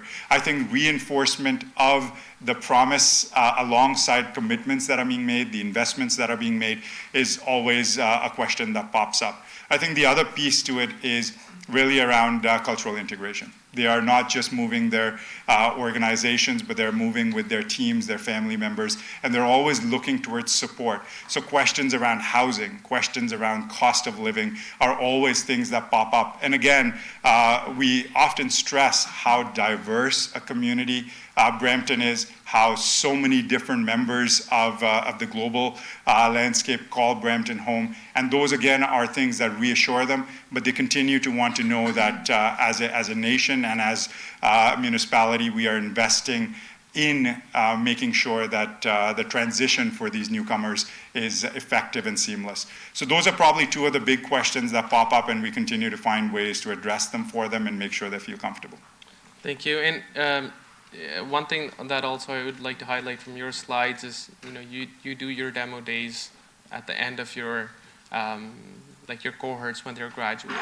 What I would also suggest to our economic development team here, my eyes are trying to find somebody right here, is that I love that all the delegations come here and we get to talk about this. But I think, with the best interest of time, we can't have all the different partners or all the different companies that are coming through different programs. I think it would be a fantastic idea, similar to what they do, if we did a demo day here in Brampton with all the different partners, with the Brampton Venture Zone, the Catalyst, Beehive, Altitude, with everybody together. If we did a demo day to showcase the entire community that is being built right here in our backyard, that would be fantastic. So thank you for that. Thank you for that advice, and I would welcome that. I think one of the powers of this community, thanks to the work that's happening at the economic development team, is how we all collaborate together. So would certainly welcome that opportunity. Thanks very much. Thank you so much. Next delegation is Amit Vyas and Nitin Bose, co-founders of Pico. Are you online? Oh, there you are. Thank you very much. You have 5 minutes, and welcome. Thank you. I'm going to place this rather large box on the table as a reference. I'm Rahul. I'm the co-founder for Pico.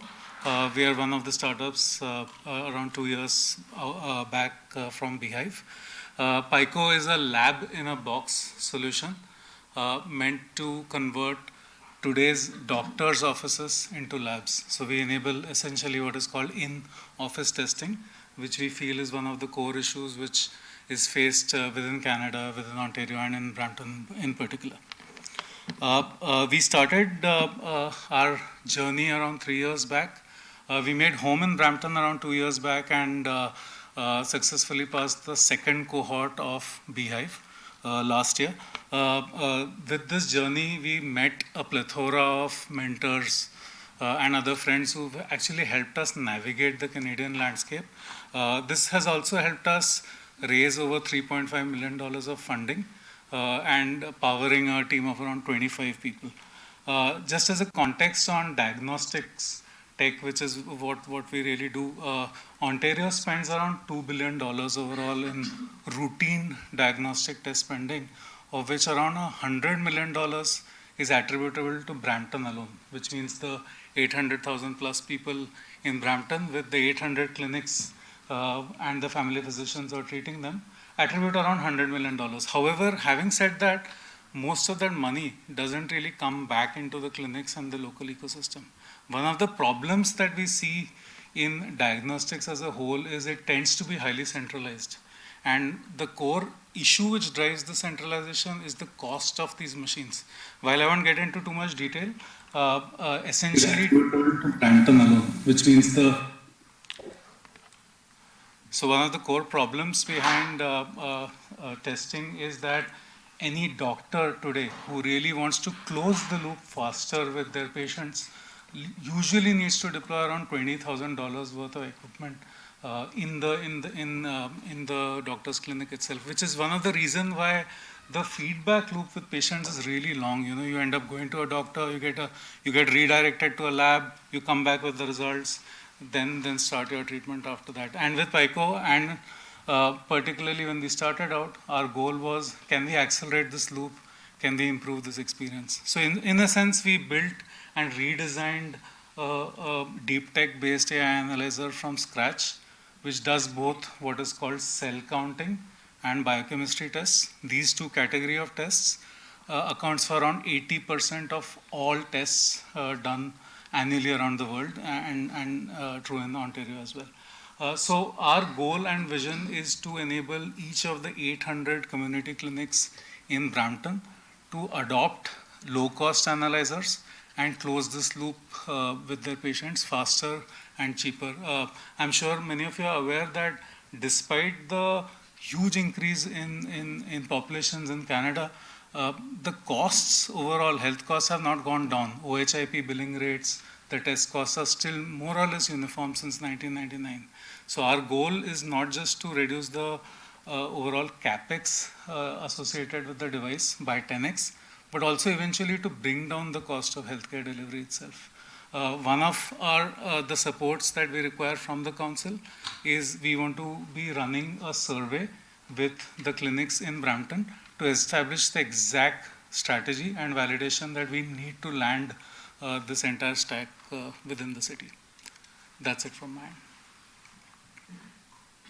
Thank you so much for your delegation. Thank you so much. Next, I have Sunil Sharma, Director, Founder Institute. Sunil, there you are. Thanks for coming, Sunil. You have up to 5 minutes, and I know you've got a presentation. Yeah, great. Nice to meet you, City Council, Mayor Brown. So my name is Sunil Sharma. I do a lot of things in tech. I've been running the TechStars Accelerator here for the last 7 years. Brought the Collision Conference here to Canada, which will be in June. But I'm really here to talk about this pre-accelerator called Founder Institute, which I got started with about 10 years ago. It's a Silicon Valley-based company creator. If we can go on to the next slide. Founder Institute is incredibly global. It graduates more than 1,000 net new companies around the world each year, and has thousands of alumni companies. They've raised collectively, hundreds of millions, if not billions of dollars, created a lot of jobs, a lot of economic value. And on that map, you can see locations where Founder Institute operates. And one of those locations is right here in Brampton. We have a small but important collaboration that we've had with the city for the last few years, and I'm very much hoping for that to continue and in fact do a lot more together. So the next slide. Founder Institute is the largest pre-seed accelerator in the country. I should update the number. It's well over 400 startups that we've graduated just in this region. We operate with an incredible network of mentors. These are experienced tech founders who give their time, no compensation, just wanting to help the next generation of entrepreneurs. And if we go to the next slide, we can see that this platform is so global that I see an inherent and important opportunity for Brampton. Brampton is the only city where there will be a person like me representing any one of the 200 cities where they'll be presenting to City Council every year. That doesn't happen in any other of the locations we operate worldwide. But where we do operate at high volume are in countries across Africa.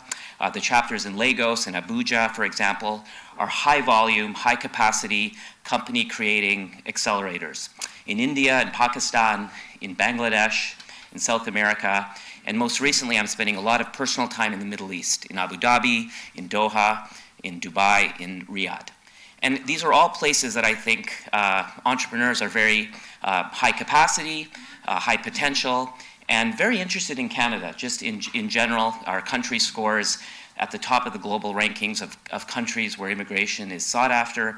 And so I see an opportunity to do more together, positioning Brampton as a hub for these entrepreneurs to take their companies to the next level.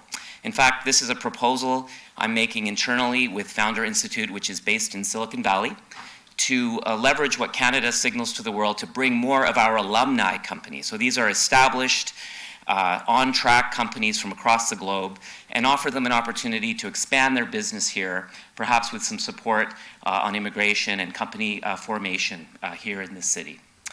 So if you go to the next slide, just some examples of alumni. These are throughout the years. Many have exceeded expectations, others are finding their way, but in most cases they represent exceptional talent. They're ready to work with other opportunities, other companies in the region.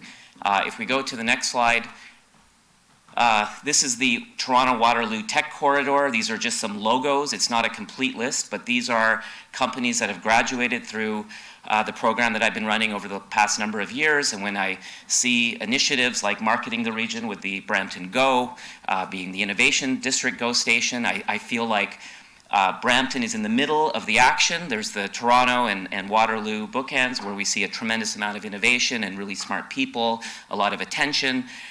We're right in the center of that, and so this is truly a corridor, and the Founder Institute can be a component of advancing the corridor. So the next slide. And these are just people. These are alumni. There's more than I can fit on. I should have a second slide to show more.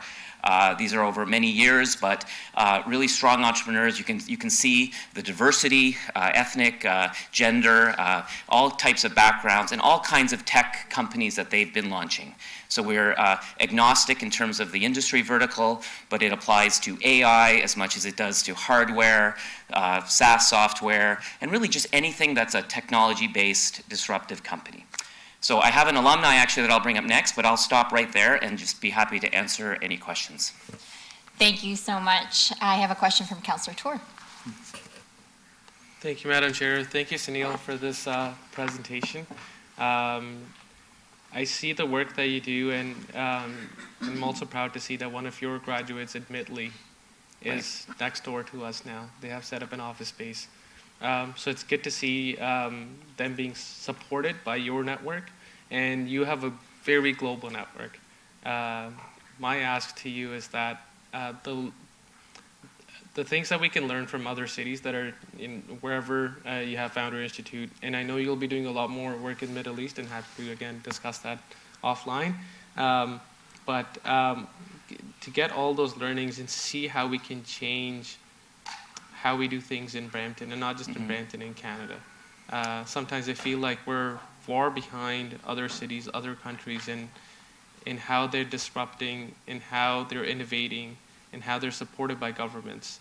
I'm proud to see that Brampton's at the front of that, but I know we can do a lot more. So as you go around the world and the different things that we can incorporate into the work that we do in our innovation district here, I'd like to hear that from you. Sure. And understand how we can do better and grow bigger.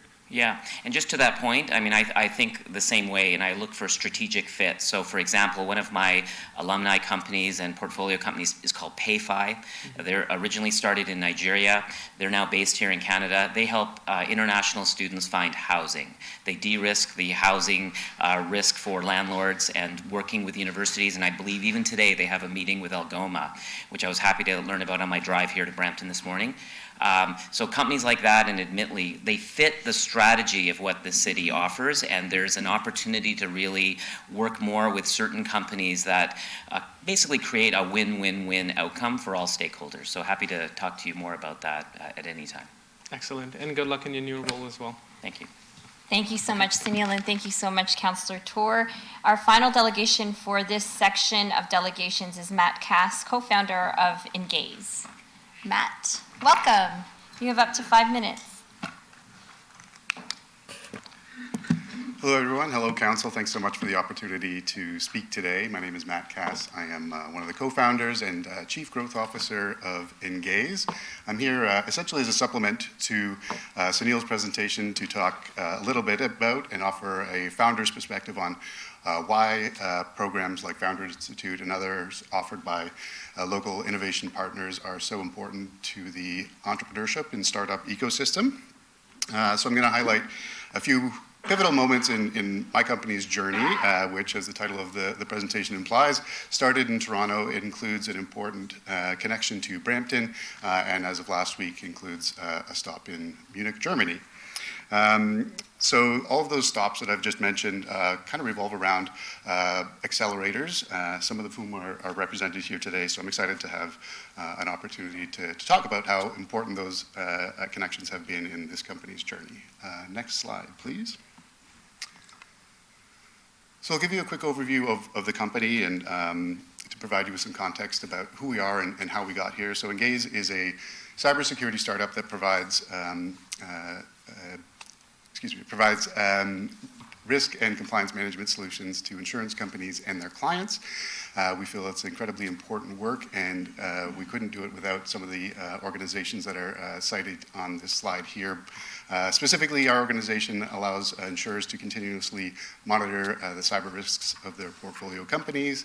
It improves the consistency in their underwriting analysis, and it helps their insured companies improve their cyber risk postures as well. So we've grown over the past few years. The company started in 2020 in Toronto.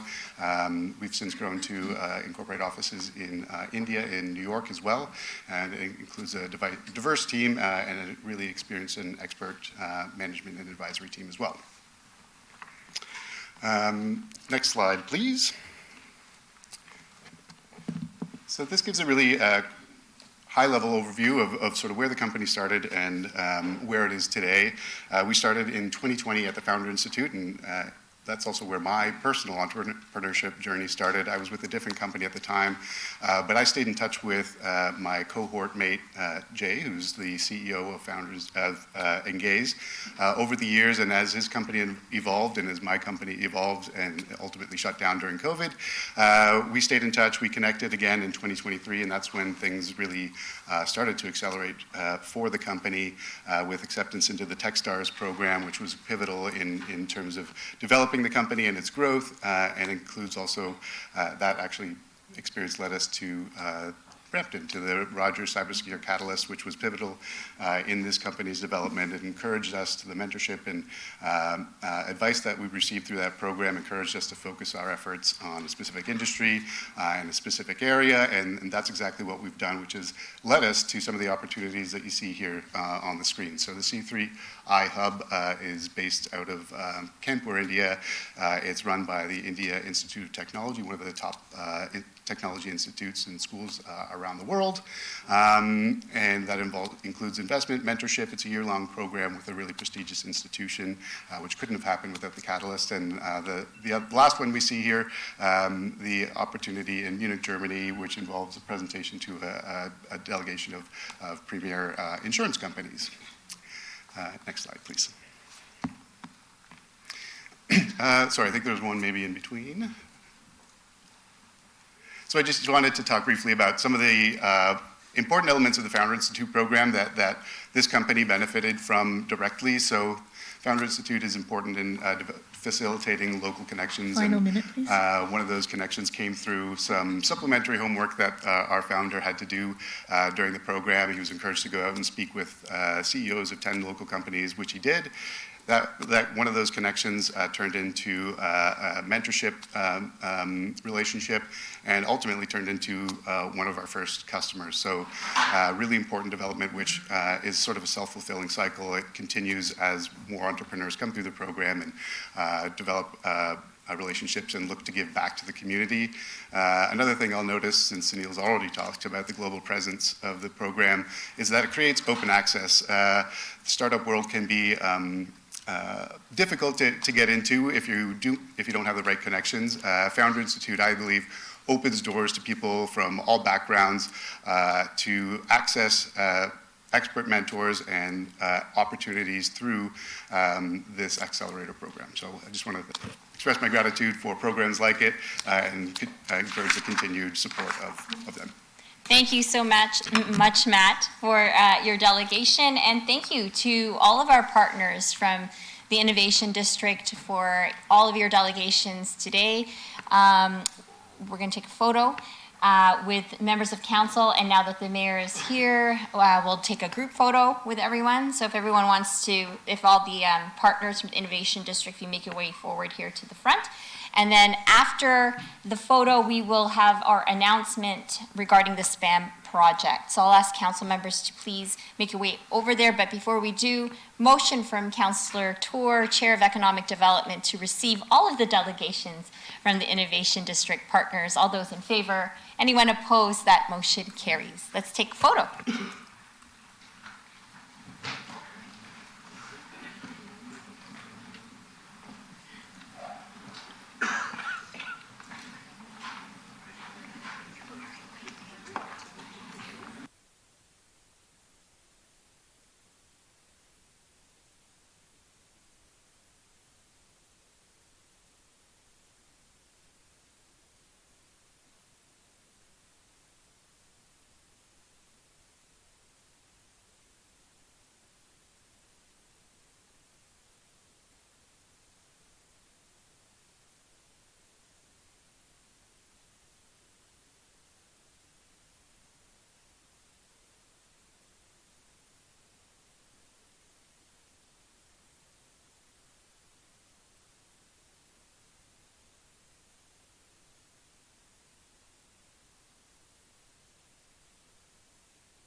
Okay, thank you very much, everyone. 11:20 on the dot, as promised. Our next item on the agenda is an announcement from Spring Bazaar Spam Project, April 21st, 2024, at the Korean Cultural Center.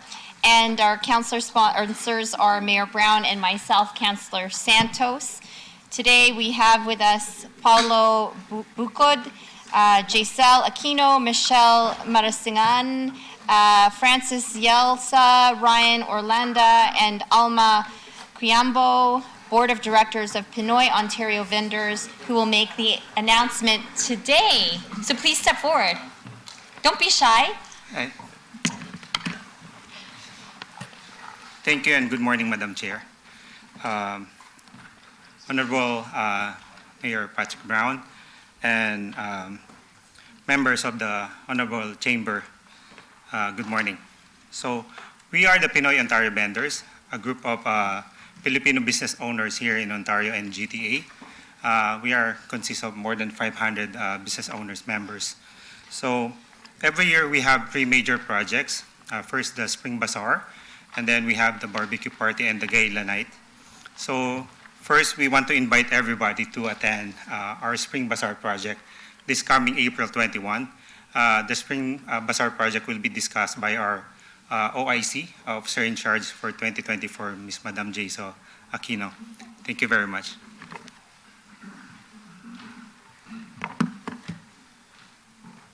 Good morning, Madam Chair. Morning, Mayor Patrick Brown. Thank you for the opportunity here. I just want to explain the Spring Bazaar project. This is actually a combination of small businesses that we're trying to help as well start their business. We will have the whole family. It's a whole family event. We will have the spring cleaning. We also have the highlight of the event is the cosplay.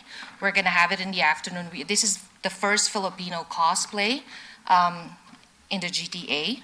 We also have vendors promoting their services, and the good thing in this bazaar project is the cost for having a booth is very limited, so it's really good for small businesses. This is a family event. To enter, we actually, instead of paying, the entrance is the spam.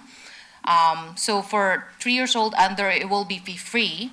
And then, welcome for donation as well, right?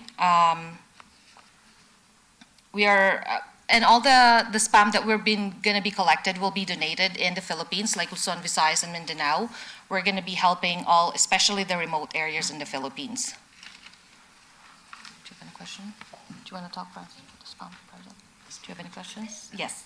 Thank you so much for your announcement today. I do have a list of questions or speakers, but I just wanted to say thank you for making the Filipino community very proud as the first elected Filipino on council. I just really wanted to provide context to the SPAM project and why SPAM, because for many of us, SPAM is kind of, people say, oh, that's gross. But for the Filipino community and in our culture, because in the Philippines back home, it's very difficult to refrigerate meat and other milk products that expire very quickly. And so SPAM is an affordable way of actually getting a level of protein and nutrition. And quite frankly, we have SPAM in the morning with rice and eggs. That's part of our thing. And it's usually cooked. And so I want to say thank you for making us proud. And I'm looking forward to participating. We have a lot of SPAM today for members of council, as well as certificates for the project. And another thing that folks should know about the Filipino community, we're very humble, but also incredibly generous. And I remember growing up as a child, every single month, my lola, which means grandmother, and titas and titos and my parents would come together to fill a box, and it's called the Balikbayan box, full of SPAM, tuna, formula for babies and clothes to send it back home. And so what I want to say is that I think that this is an opportunity for members of council to learn a little bit more about our Filipino community, donate the SPAM back, support the project, and also suggest that every single year we have a Halo Halo party. The mayor hosts a Halo Halo party in honor of Philippine Independence Day. That's going to be happening on June the 12th, and there's also going to be a flag raising. I'm going to suggest that we encourage people who are coming to that event to bring a can of SPAM to add to the increasing donations to send back home. So maraming salamat. Thank you very much. I have a list of speakers, Councillor Tor, followed by Mayor Brown. Thank you, through you, Madam Chair. Thank you so much for this delegation. You gave me an opportunity to learn about what spam is. When I first heard about this, my staff said, hey, we gotta donate to this cause. I asked how much are we donating? They're like, no, it's spam. I said, okay, you can delete that, right? Like, and then I realized what spam is. And then my staff educated me on this. And I want to say you have a champion in the mayor's office, and I'm not just talking about Mayor Brown, I'm talking about Anne. She told us all what this is. I'm seeing this for the first time. We went out and bought 2 big bags of this, Deputy Mayor Singh and myself, to donate towards this cause. But it's fantastic what you're doing. It's fantastic the way you're celebrating, I would say culturally as well, but how you're promoting small businesses. So anything we can do to support that, I'm very happy to see. And I also look forward to see what the mayor is going to cosplay as at this event. So please do send us the pictures when you do that. And thank you once again for your delegation. And I think at the end we'll present a certificate as well. Thank you so much. Thank you, Mayor Brown. Omega, and happy to be here with the SPAM for this donation drive. Councillor Santos is always eloquent in talking about the pride we have in the city for the Filipino community, and particularly reflecting the deep connectivity that the Filipino community in Brampton has for family back home. And initiatives like this are beautiful. We want to rally behind it. I love the idea about adding this as a feature to the Halo Halo party. Last year we ran out of ube, but Councillor Santos promises me there'll be no shortages of ube this year at the Halo Halo party, and we're going to try to amplify the SPAM donations. Anne, this was your idea to have this delegation here today. Thank you for that. Anne's journey to Canada wasn't an easy one, and I think it's typical of many of the incredible stories we have of how the Filipino community found their place in Canada. And so I love the fact that this is a community that has a heart the size of our country. When we had Typhoon Haiyan, I remember reading that the country that donated the most in the world wasn't the biggest country, it was Canada. It was the Filipino community in Canada that said, we'll never forget about our loved ones. And an initiative like the SPAM collection is consistent with that beautiful generosity. So I just want to say, Salamat, thank you for this beautiful initiative. And as a city, we're proud to rally behind it and looking forward to the presentation today. Thank you so much. Mabuhay. And on that note, a motion from Mayor Brown to receive the delegation. All those in favor? Any opposed? That carries, and we will now take a photo. Everyone bring your spam.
Thank you very much, everyone. It's only 11:30.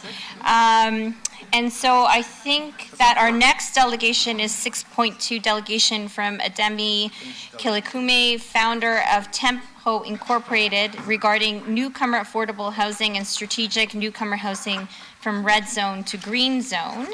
And is Ademi here? Hi there, how are you? Welcome to the chamber, and thank you for coming for your delegation. You have a maximum of 5 minutes. Go ahead. Thank you very much. So my name is Edeme, and I'm from the ecosystem. I'm a product of the ecosystem from Beehive.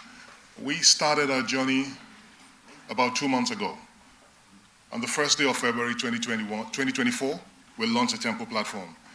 And in that space, I've had discussions with over 100 newcomers and over 100 landlords.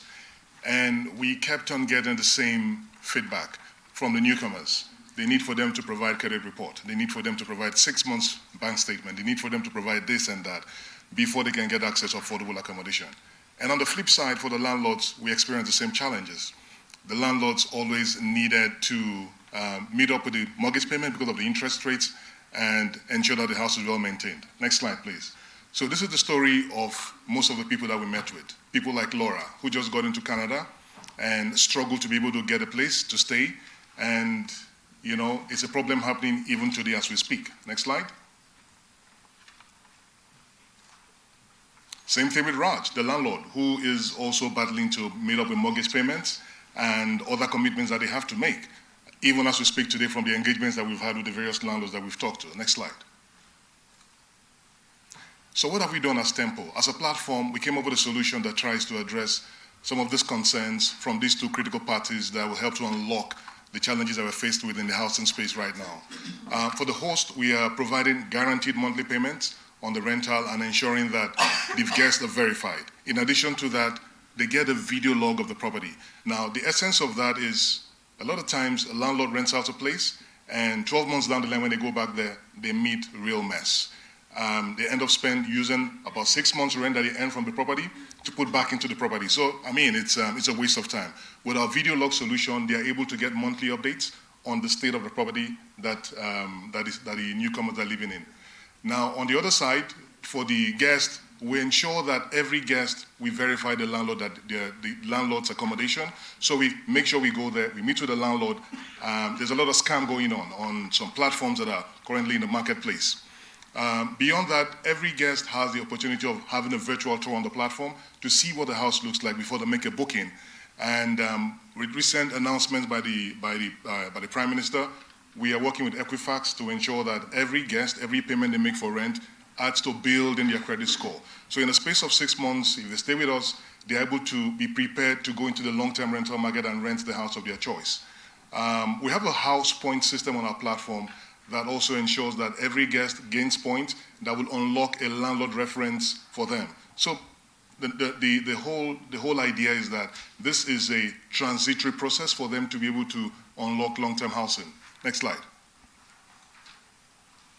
So Tempo, I mean, I've talked about Tempo already. Next slide. So we focused on providing affordable accommodation to newcomers.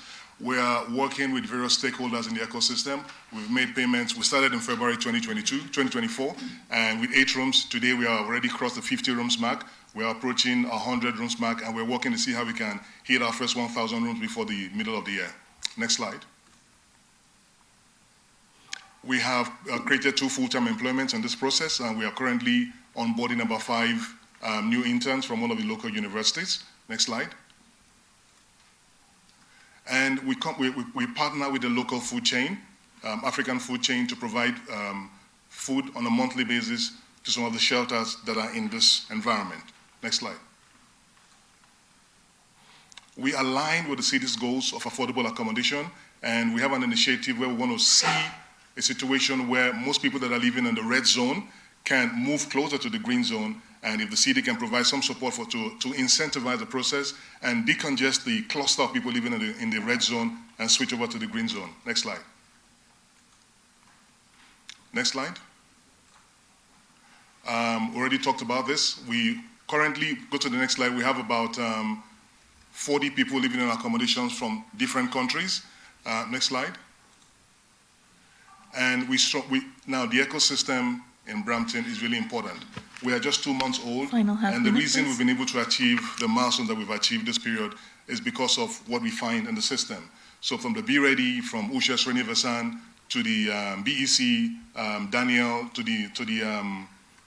the EDC team, which is from Uche and Devin, a lot of support has been coming our way, and this is why we've been able to achieve the results we've achieved in this short term. And we expect that from the city to support us with the Red Zone to the Green Zone initiative and to unlock more opportunities for us to keep educating landlords on the need for them to provide access to affordable accommodation to newcomers. Thank you very much. Thank you so much for your delegation. Just a quick question from me.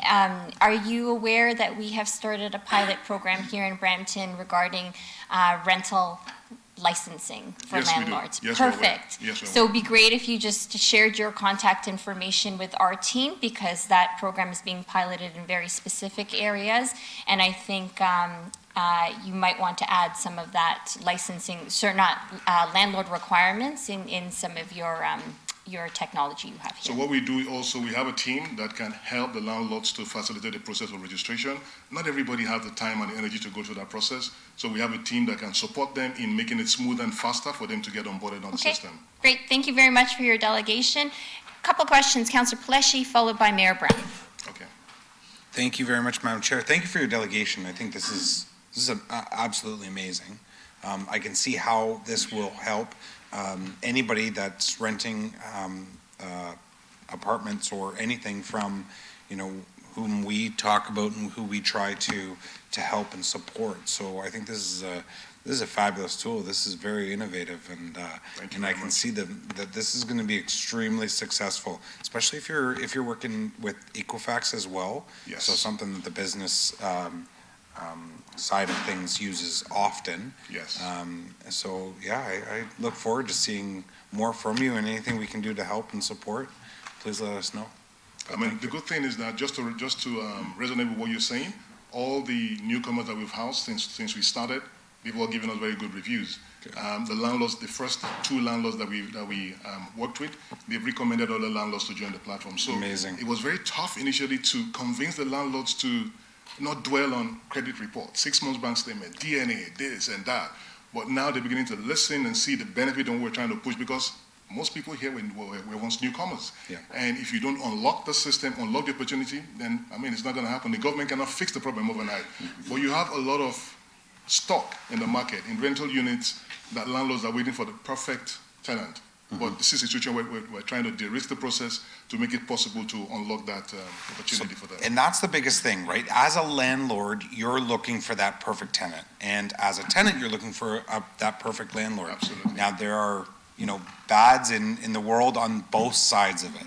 But something like this can show the tenants that there are good landlords and landlords that are really good tenants. So congratulations. Thank you very much. Very excited about it. Thank you, Madam Chair. Thank you so much, Mayor Brown.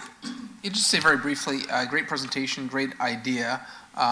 We should connect you with the Region Appeal as well, because they do a lot of work right now in the space of newcomers. Obviously, we've had this surge in asylum claimants in particular, and so they'll be looking at, there's some initial shelter help that's happened, but now they're going to integrate job training and hopefully the ability to find your own space. And so I think if we connect with the team at the Region Appeal, there may be some introductions that could be helpful. So maybe we can refer this delegation as well to our colleagues at the Region Appeal who do work with newcomer services. Okay. We were at the Salvation Army, one of the centers last week, and just to say what you're saying, it was full. It was packed full. And we went to a few other shelters across the GTA. They were all packed full. We're at 300% capacity. Absolutely. And, the caseworkers kept on saying that, okay, look, we need to create space for more people to come in, but these guys that are here cannot find a place. And when we had discussions with the people in the shelters, the same problem we talked about, that when they go to landlords, they don't have a credit report, so they cannot get a place. Even when the city is ready to support them with a rental payment, the landlords will not listen to them because they're new in the system, so they are completely excluded from the rental space. I think this is great, and we'll make sure that there's someone here that can help with introduction. I know Gwen Chapman, who works in the Equity Office, is doing a lot of the work with the newcomer services, so maybe she could facilitate a meeting if someone is hearing this. I think part of this, perfect. We'll make sure that introduction is made. Okay, thank you very much. Thank you. Is that Thank a you very much. referral motion there? Well, I think Okay, it's achieved. I think they've taken, can we just assume staff have taken that as direction, please? Perfect, thank you. Thank you for your delegation. Thank you. Motion from Councillor Paleshi to receive the delegation. All those in favor? Anyone opposed? That carries. Thank you so much. Our next delegation is 6.3 delegation from Guido Pacheco, organizer president of Our Lady Fatima Parish, regarding a request for a monument at Our Lady of Fatima Parish Church. It's lovely to see you again, Guido. I just saw you on Saturday night. And you have 5 minutes for your delegation. Good morning, Mayor Brown, Madam Chair, and all the councilors. First off, I want to take this moment and thank you all for allowing me to have this opportunity to discuss our ideas today. My name is Guido Pacheco, and I have been living in Brampton for over 50 years. I own a business that's been going to be this year 45 years. I had the pleasure to watch how Brampton has grown to the wonderful city that it is today. Our Lady of Fatima is the parish I have been attending quite for some time. I am the president of Our Lord of Miracles, the feast of Our Lord of Miracles that has been taking place for over 18 years. And today, it is the largest Catholic feast in Canada and US. Many of you have had the pleasure of taking part of this religious event, including Mayor Brown and many, many councilors. This feast attracts thousands of people from US, Quebec, and all over Ontario. They come, they spend their money in hotels, restaurants. It's a great pleasure to have all these people come to our feast. Now, it's time to build something very special to the Portuguese community, especially the people from the Azores. It is the monument. It's called the City Gates. We would like to create a replica of what we have in the islands of São Miguel. The City Gates is a symbol. It was built in 1783. The gates symbolized the departures of the immigrants. The city gates was located by the water, and there is where the people would leave by boats. They would be taken into these transatlantic ships, and in turn would be taken to the beautiful country called Canada and other parts of the world. The city gates holds a great sentimental value to the Portuguese community. It was an opportunity to leave what they had for a chance of a better life, which Canada has provided for many people. The gates are not only religious in nature, are not a religious nature, it's an historical monument. This monument will be built across from Our Lady of Fatima Church at the Azores Park, located on Sir Lou Drive and Malta Avenue. The monument would be a replica of the original, with benches around where people of all backgrounds can visit and sit. As you can see, we have provided pictures of the city gates. The next one, please. That's our church. If anyone knows, it's Our Lady of Fatima Church in Brampton. It's decorated in September. We attract thousands of people, like I said before. The next one, please. That's at nighttime, where we're going to create the same kind of an idea where we put lights, and for weddings, we can be used for weddings. On behalf of our entire community, we thank you in advance for your support, Mayor Brown and councilors. Thank you. Thank you so much, Guido. Mayor Brown, I think he has some questions or comments. Yes, so Guido, I just want to say, I'm really excited about this project. I know it's been a few years in the making. Yes.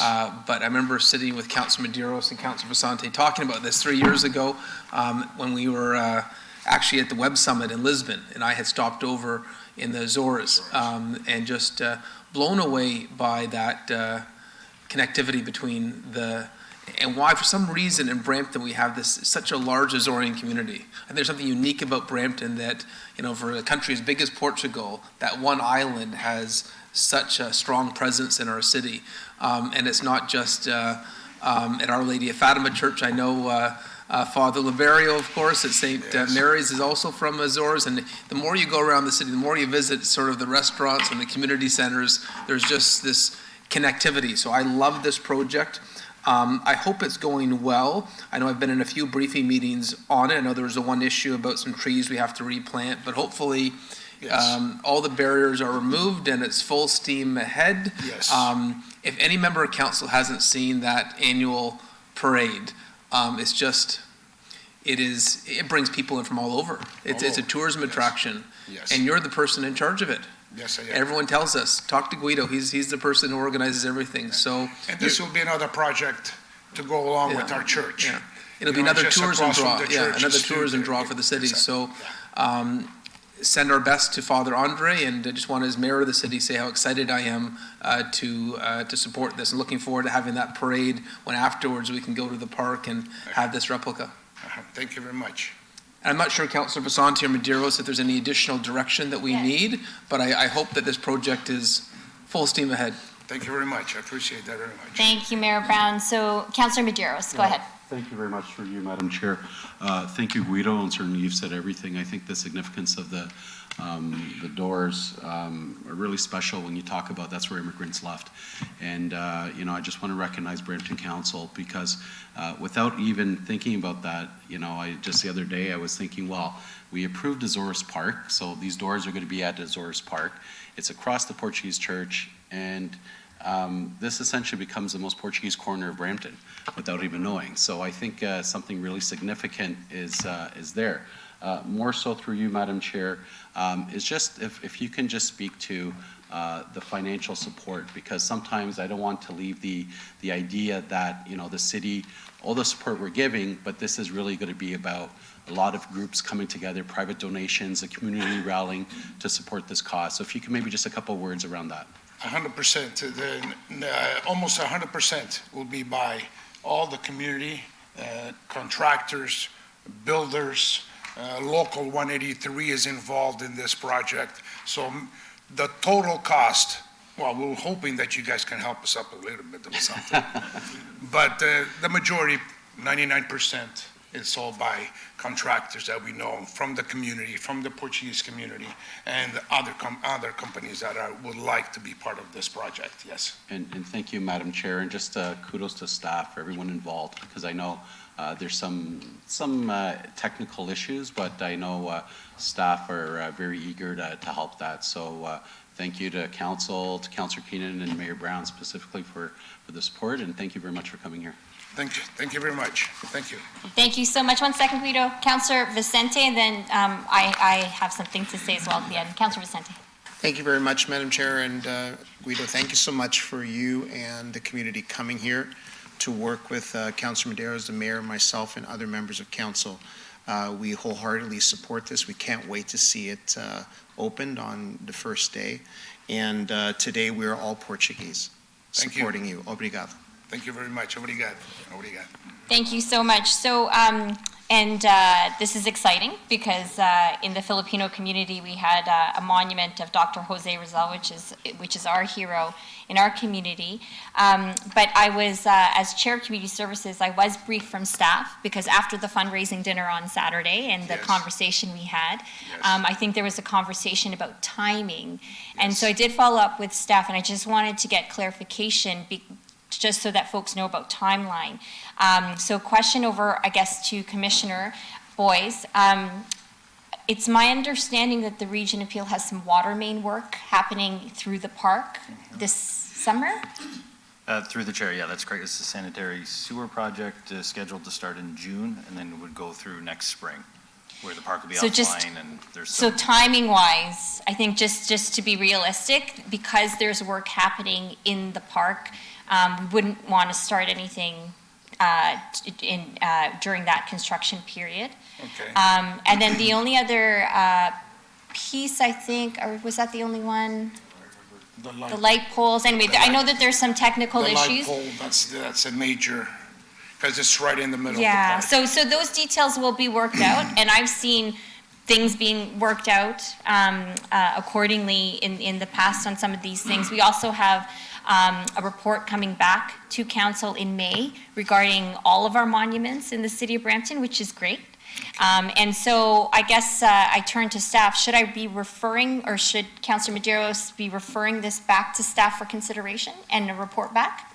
Through the chair, yeah, that would be required for us. Yeah, then we could look into it and bring back the feasibility, potential timelines, options for consideration for council, if that works. Does that work? That's Guido, is that what you? Guido, does that work? That's fine, that's fine. As long as we have something, our main, we've been talking about this for Yeah. forever. And our big feast is coming up in September. As long as we have something that when people come and see there's something already happening. Right. I mean, I don't anticipate to be built this year because of all the what's going on, the construction there. But if something is already started, the grounds has been, the trees have been removed, that kind of thing. So that would be fantastic for our purpose, so people can say, okay, they've started, something is happening. That's my Okay. main concern. Okay. Thank you, For Mayor now. Brown, go ahead. I was going to say, so maybe, I don't think it takes too long to get a report back, maybe just in a few weeks, if that's possible. But I know with the great thing about Brampton is community step up. I look at the Tamil Monument, the community fundraised, and we're building at Shakuzi Park. The Rizal Park, same thing, community stepped up, fundraised. And, we had the two events. We had at Rizal Park, we had the base, which we had an unveiling event for. And so maybe there's a time before this year's parade, we have a sod turning or an unveiling of the base before the construction starts. And so maybe some guidance on what the first step could be to really show the community that this isn't stalled, that it's full Yes. steam ahead, because Yes. I know it's taken a while. And so I would love a very clear, visible indication that this has started. And I think that's what your team wants to see too. Yes, Guido. especially when you have all these builders, Who have contractors. donated, yeah. They say, what's happening? Why hasn't started? So. So can we have that included, what the suggested, first steps we could do this year? Through the chair to the mayor, what we could do is during May 22nd, we're bringing back the monuments and memorials framework, so we can incorporate some information in that report related to this, if that helps. Okay. Perfect. All right. So a motion to refer the delegation back to staff for consideration as part of the monuments report that is coming back to council in the very near future. All those in favor? Anyone opposed? Thank you, Guido, for coming in, and to our community, Our Lady of Fatima Yes. Church. Nice to see you. Only partial committee members are here. We have over 30 members that will be part of this whole thing, so. Wonderful. Thank you, very Guido. much. Thank you very so much. We have a few more delegations, and it's 12 noon. I'm going to suggest to members of committee we go until 12:30. I know that folks have been waiting to delegate for quite a while. I think we have one in-person delegation right now. Is that correct, Councillor Paleshi? Regarding? For me, it's a report. It's the report. Okay, so we've got delegates who are waiting. So we're going to go with 6.4 delegation from Rosie Corr, CEO, Concept One Learning Center Incorporated, and founder Patka Box, journey of the Patka Box in Ontario and in Canada. Rosie Corr, are you here? Oh, you're online. Thank you, Rosie. You have a maximum of 5 minutes, please. Good morning, Mayor Brown, Deputy Mayor Singh, Madam Chair, and council members. Thank you for having me today, especially during Sikh Heritage Month. I want to give a special thanks to Councillor Thur for your support to do this delegation. I've been an educator for over 22 years, and I've run my own homeschool here in Caledon, Ontario, which has been running for the successful of 10 years now. The vision was given to me by my late father, who was a significant spiritual influence in my life. He was known for his selfless service in Brantford, Ontario, and he built the first Sikh temple in the 70s. I wanted to share something that's been happening here in Ontario.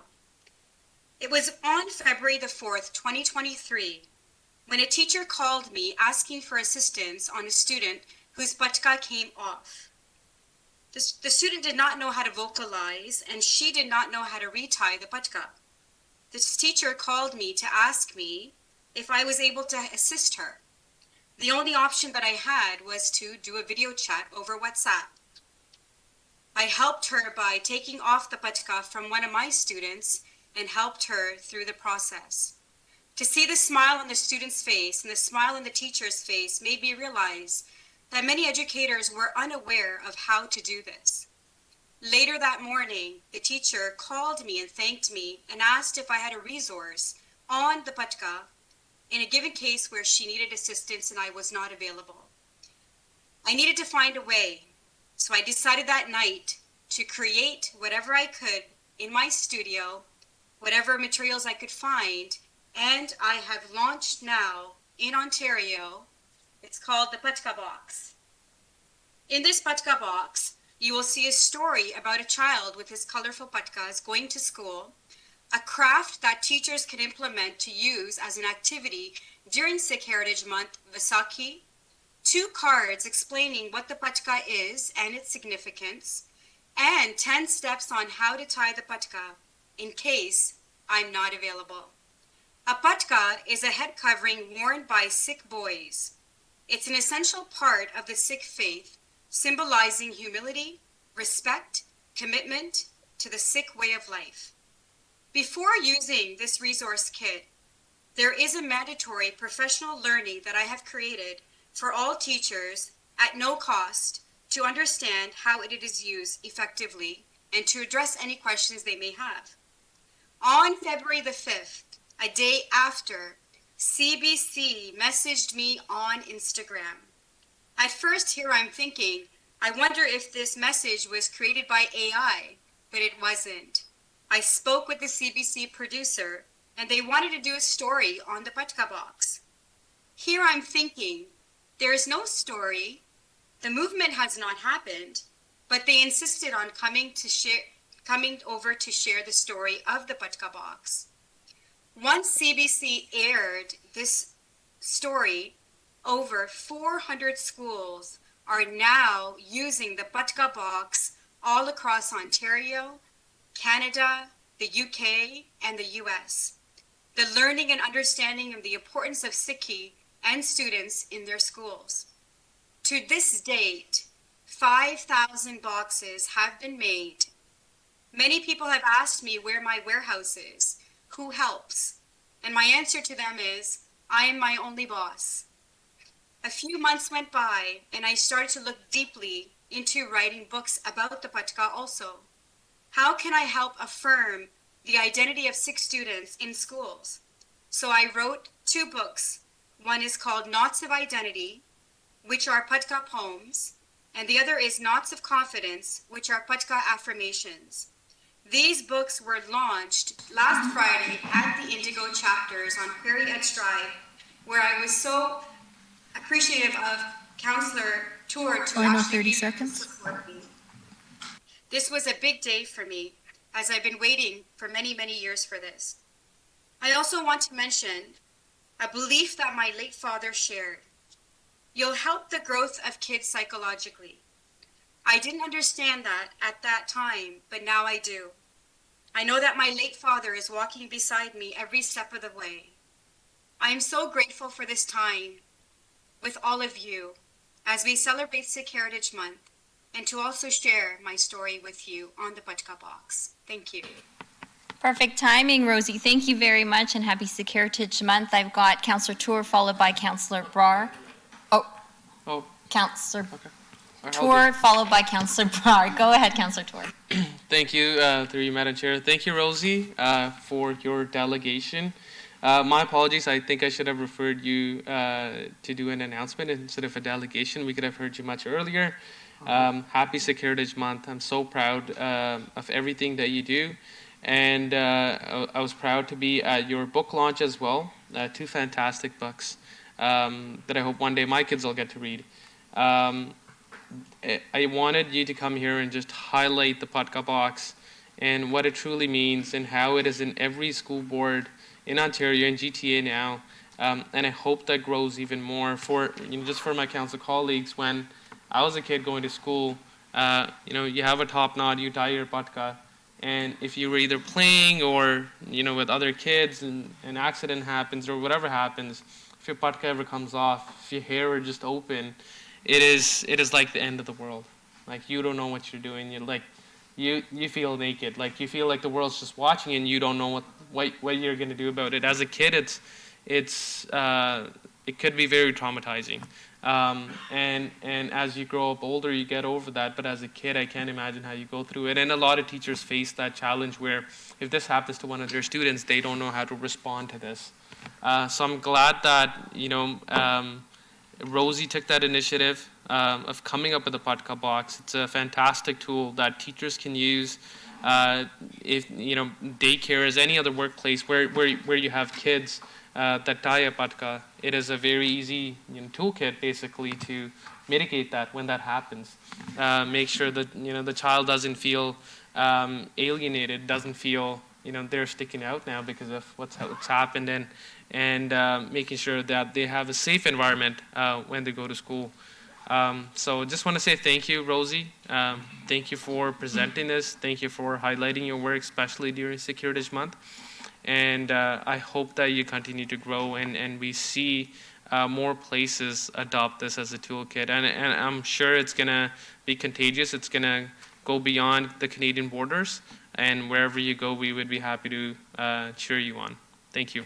Thank you so much. Thanks, Councillor. Councillor Tour. Councillor Brar next. Thank you. Through you, Madam Chair, I just want to say thank you, Councillor Tour, for bringing Rosie, and thank you, Rosie, for being here, being that champion and breaking the barriers for a lot of Sikh families, especially with the little ones.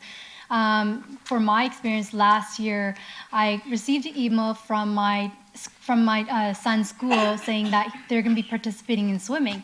I was so excited, and seeing that my son would come home and he'd be so excited to see that he's going to be participating in swimming. As I got the opportunity to approach him, he said it to me before, "Mama, I'm going to be part of swimming." And I saw this face that he looked really stressed out. And I said, "What's wrong?" He's like, "Who's going to tie my patka?" And, a rush came over me that, as a parent, it was stressful. And I thought about who's going to be tying his patka and what would happen. And I could see it on his face that he wasn't comfortable at all. And I remember emailing the teacher back and saying, "Is it possible if anyone knows how to tie a patka? I know my son wouldn't be comfortable." And obviously at the end of the day, there wasn't anyone, but years later, he was only six years old at the time, and knowing that there was no one to tie his patka, it was very frightening for me as a mom to see that. And now this year, they do have the patka box, which I'm so excited, and that other parents who are facing this, we're breaking down those barriers for them. So I just really want to say thank you for that. And it's not just my son, it's many other little boys out there that are facing this issue. And just, I think 2 days ago, my nephew had, I was picking him up from school and his patka was half off and I could see him walking a little bit faster. And he's like, "Chachi, can we quickly get home?" And I wanted to ask him what had happened. And he was just in gym class. And I know Councillor Tour was saying, sometimes when you're in gym and you're having a great time, your patka comes off. And when I came home and I asked him, he told me that, "Chachi, I was playing sports, but then I was trying to tie back on. And I didn't know who to ask." And it's these barriers that we're trying to break. And I could see that they're ashamed and it's a very difficult situation for them. So I did want to share these stories because it is very real. These children are facing these barriers where they feel like they can't ask anyone. But having you, Rosie, here, breaking those barriers for them and educating educators so that they don't feel that, they can feel like they can ask these teachers how to tie the patka. And I think I just want to really say thank you from the bottom of my heart because it really has made a difference in our schools. Thank you so much, Councillor Brar. Deputy Mayor Singh. I just want to say I've witnessed Rosie Kaur always engage and provide real value to the community for many, many years, from cost days to now. And before that, and I know you'll continue to, and I just want to say keep it up and keep giving back, and we recognize the work you're doing for the community. Thank you. Thank you so much. Councillor Tour? Thank you. Sorry for getting back on the mic once again. See, Rosie, you're very emotional as well. You should be proud of the work that you have done here. But, Councillor Broad really got me thinking. The examples you gave, that was my childhood too. And I've forgotten about it as an adult, but that got me emotional when you were talking about it, because I know my brother was terrified of joining swimming because he said, I can't, and he gave up on it. He never went to swimming. And maybe this is an opportunity. We have rec spaces, we have pools, we have play areas. I don't know if this is an opportunity, if I can refer this back maybe to community services staff to see if this is a toolkit that we could have at rec centers that in case, and Rosie, you'd be able to promote that as well, saying that, these kids can now come to rec centers, come to swimming. I want them to learn swimming lessons, a life-saving skill. And if an incident, something like this happens, they know that they have this tool. They know they can talk to city staff and say, hey, can somebody help me with this? I think that would be a great opportunity, and maybe we're one of the first cities to do this, but it would set a really good example of how to be more inclusive at our rec spaces. So I see a head nod from the commissioner there. Yeah. So a referral motion from Councillor Tour for this delegation to be referred back to staff for consideration. Yes? Yes, and I would also ask this also be referred to the region appeal. I don't think we could refer delegations to the region. I'll get clarification from the clerk. We can suggest it, but it's up to them whether they ultimately. Sure, so Yeah. Rosie, I would make the suggestion to you as well then, just come to Region Appeal Council, delegate there as well. Our colleagues from Mississauga and Caledon would appreciate that. I know you presented in front of Caledon, so that would be very helpful as well with the regional services. Thank you very much. So referral of the delegation back to staff for consideration. All those in favor? Anyone opposed? That motion carries. Next item on the agenda, 6.5, has been withdrawn, which takes us to, I believe, the final delegation for today, which is the delegation from Moyo regarding the discussion item on gender-based analysis plus training. I have Nat Kaminsky online. Nat, you have 5 minutes, and just for timing's sake, folks, I am going to move one report forward because there's someone in the audience who is waiting and hoping that we will break for lunch at 12:30. So Nat Kaminsky, you have 5 minutes. Thanks for joining. Good morning, Mayor Brown and members of council. My name is Nat Kaminsky. I use they, them pronouns, and I'm the manager of Harm Reduction Outreach Services at Moyo Health and Community Services. And before I begin today, I'd like to give a little background on our organization. So Moyo Health and Community Services is a non-for-profit, previously known as PLHIV/AIDS Network, that supports individuals living with, affected by, and at systemic risk for HIV. Services provided by Moyo include support and system navigation for people living with HIV, sexual health prevention education, knowledge exchange, provision of harm reduction materials, and education on overdose prevention, 2S LGBTQ+ social engagement, and HIV STI prevention education, as well as gender-based violence programs and programs to support mental health of African, Caribbean, Black community members. Our work at Moyo is guided by a strengths-based multidisciplinary approach rooted in principles and values of inclusion, anti-racism, anti-oppression, self-determination, sex positivity, harm reduction to meaningfully promote the voices of people with lived and living experience. Our programs are guided by local data, evidence, and best practices, and for over 30 years, we have been working with diverse equity-owned communities, which include African, Caribbean, Black, 2S LGBTQ+, women, newcomers, and individuals who use substances. So on today's topic of the GBA plus training and trainings like it, I would first like to note, as of 2021, Census modified the way that they collected data on sex, separating it from gender, which provided a clearer image of Canada's population. These modifications reflected a growing social and legislative recognition of transgender and non-binary people, and in 2017, the Canadian Human Rights Act and Canadian Criminal Code was amended to protect individuals from discrimination and hate crimes based on gender, gender identity, and expression. So from that data, we know 1 in 300 people in Canada aged 15 and older are transgender or non-binary, and there were just over 100,000 people who were transgender or non-binary. Also, based on self-reported data, 0.4% of Canadian youth 12 to 17 identified as non-binary or transgender. Census also tells us 2 out of 5 trans or non-binary people live in Ontario as of 2021. And looking at the City of Brampton data, we host 50% women, 50% men, which is also inclusive of cis and transgendered folks. We also have the lowest average age among Canada's largest cities, so it's imperative we understand the needs of our gender diverse community members using a gender equity lens.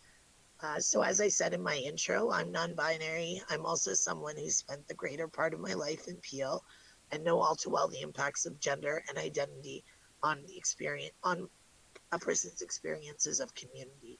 My own gender journey took me until my 40s because of a lack of information, a generational gap causing a lack of understanding of gender identity, and fears of not quite fitting the gender I was given at birth, presented as, and because of the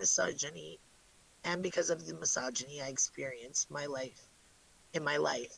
And as I searched for resources to explore how I was feeling, I continually landed on resources that existed for women, cis and trans, or ones embedded into LGBTQ+ programming, neither of which quite fit. Being on this journey while also working in women's health promotion, it became impossible to separate my experiences as a woman, because to this day I continue to exist as a consequence of misogyny. Gender and gender identity can get quite confusing, especially for individuals trying to navigate it while existing in a world where they are often othered or have to choose the safest way to live and get by. All this to say, as much as the world has progressed with things like gendered bathrooms, all gendered bathrooms and census separating sex from gender, structures and policies and processes still exist that have a very binary... Nat, you have 30 seconds. Yeah, who have a very binary understanding of who a woman is and who a man is. And that's why it's so important for individuals like you here today to understand citizens like myself, because with you lies the power and privilege to enact change and create the safety needed for real equity and inclusion. Thank you. Thank you so much, Nat, for your delegation and your support of Gender-Based Analysis Plus training on behalf of Moyo. Just very quickly, I'll ask staff to just very quickly bring up the discussion item. This won't take long at all. And I had asked staff as part of the update regarding this particular issue to share, because originally this was a motion that Councillor Brar and I brought forward last year to increase awareness and education as it relates to gender issues and implementation of policies and programs throughout the City of Brampton. And in the motion, we committed that our senior people, or our people leaders, as well as members of council, would be taking the training as produced by the federal government and inspired by MP Sonia Sidhu. And certainly, I'm very happy to report, and if staff can please put that on the screen, because it is publicly available in terms of the success of completing the program. I'm happy to report that all members of council have completed the training, and it wasn't easy. It's 2.5 hours, 3 hours of training, as well as the majority, a strong majority of all people leaders across the city have also taken the training as well. And we're just waiting for it to pop up on the Equity Office website.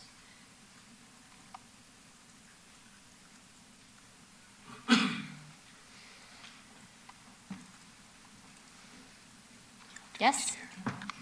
No, not the motion, the website, the statistics on the website. You have to reshare.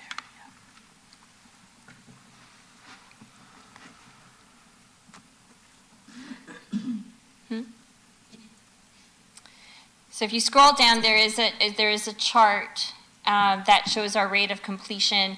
And based on this chart, the numbers are really great. There's only a handful left of people. I believe the number is 22 out of almost 600 people left to take the training. And for those who have not taken the training, I believe that Councillor Tour has a few words of wisdom and advice that he wanted to share as well. So over to Councillor Tour. I'm really impressed, and congratulations to all the people leaders, the staff, the CAO, all the commissioners for making this happen. It's important for issues like what we just discussed about the PUDCA and inclusion. This type of training increases our level of awareness as an organization. So Councillor Tour, over to you. Thank you, Madam Chair. First of all, thank you, Councillor Santos and Councillor Broad, for bringing this forward to Council and ensuring that this training is part of our practice now. You know, just seeing the statistics, there are still some people that haven't started the training process yet, and hopefully if they're listening, when I encourage them to do that, because all members of Council have done this training, I think it was great to do this one. I thought I knew more than I did, and this was a good refresher from what I had learned back in school, back in university. So it's great to do this, and I would encourage everybody to do this, and maybe if people also want to share on what they've learned from this training, that would encourage more people to look into this training and take it themselves. Thanks so much, Councillor Tour. Mayor Brown. Making this suggestion, I know we celebrate International Women's Day once a year, but we always talk on International Women's Day about the work we're going to do in our city. And I think a course like this is an important lens for us to have, because we're policymakers. I thought this was a great initiative, and I think this is a benefit to our city that you've suggested this. And I think you look at the percentages, I think we have almost everyone in council, almost everyone in the CEO's office, 43 out of 43 on planning, building, and growth management, 90 of 91 in public works. That's like we've almost got, looking at all these numbers, 79 out of 80 in corporate services, 95 out of 111 in fire emergency services. So for the final holdouts who haven't done the course, please do. I can't wait to see this number for all our senior departments and for council to be at 100%. So thank you, Councillor Santos. No, thank you, members of council, for taking it. Councillor Fortini? Oh, no, it's Councillor Medeiros. My apologies, through you, Madam Chair, and I echo the sentiments. Thank you for bringing it forward. And this reminded me back in the day when I worked at the Ontario Public Service, I was on an initiative called the Diversity Lens. And what I think this reminded me of, how important it is when we're developing policy, program, service, that you don't go back after and do a comparator and see if we check off the box to see, okay, does this meet diversity, does this meet so on. It has to be ingrained when you're developing it from the ground. And that was some of the challenges that we had when we were developing public policy, is that, you want to be able to, when you're developing it, develop it right from the start and not have to sort of, and that goes all across spectrum. So, the next step I would imagine, I would hope that comes back is that whenever we're developing any program, any service, any change, that's ingrained right away. It's not an after fact. It's not something that, we develop it and then we say, okay, does it? No, it should be right from the beginning and how they incorporate it. So I leave that with staff, so that's why I thought this was very valuable. Thank you. Thank you, Councillor Medeiros. I don't see any other folks on the board, so there's nothing here to receive other than the delegation. Motion from Mayor Brown to receive the delegation. All those in favor? Anyone opposed? That carries. Oh, sorry, Commissioner. Commissioner Milojevic, I apologize. Go ahead. Thank you, and to you, Chair, and through you. The numbers actually that haven't completed or started yet are actually a lot lower than what you see there. And the reason being is we give our staff 30 days upon their return, and some are potentially on maternity leave, and they're actually back in the books, but they're still using 2 or 3 vacations, so they technically haven't been back to work. and others in the fire department that have been captured, and that's why the number's a bit higher, are not actually all mandatory in that requirement. So that number is substantially lower. So it's a lot better than what the actual data is right there, and that'll be corrected by the end of the day too as well. Thank you very much, Commissioner, for that clarification. So the number's even better than what they are right now, which is great. Congratulations, all. Motion to receive delegation. All those in favor, anyone opposed? That carries. And that was moved by Mayor Brown. Next item, Councillor Paleshi, if you wanted to speak about the reordering.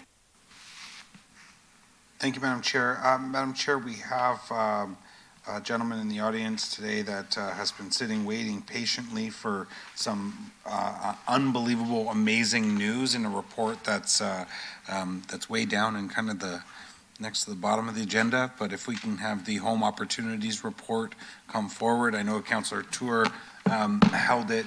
I wanted to speak to it, but then Councillor Tour held it, so happy to do so as well. But Councillor, Madam Chair, if I can vary the order of the agenda to have that one go now. Yeah, and I'm fine as chair to move the agenda item, especially before lunch. So, Councillor Paleshi, you have the floor on staff report 10.2.1.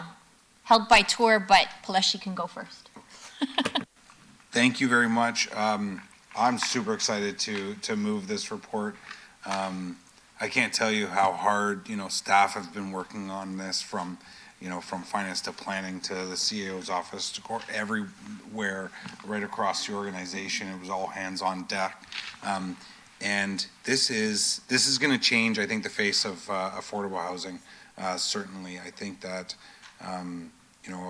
I had another meeting before that I got a little bit emotional in, but I won't do that now. This is going to get people into homes, into home ownership. It's going to change lives, and it's happening right here in Brampton. And I'm ecstatic that this is done, and happy to move the report. Thank you, Mike, for all the work that you've done and everything that all the city has done as well. It's greatly appreciated. Madam Chair, back to you. Thank you so much. Councillor Tour, you are next. Thank you, Madam Chair. I just had some questions for clarification on this.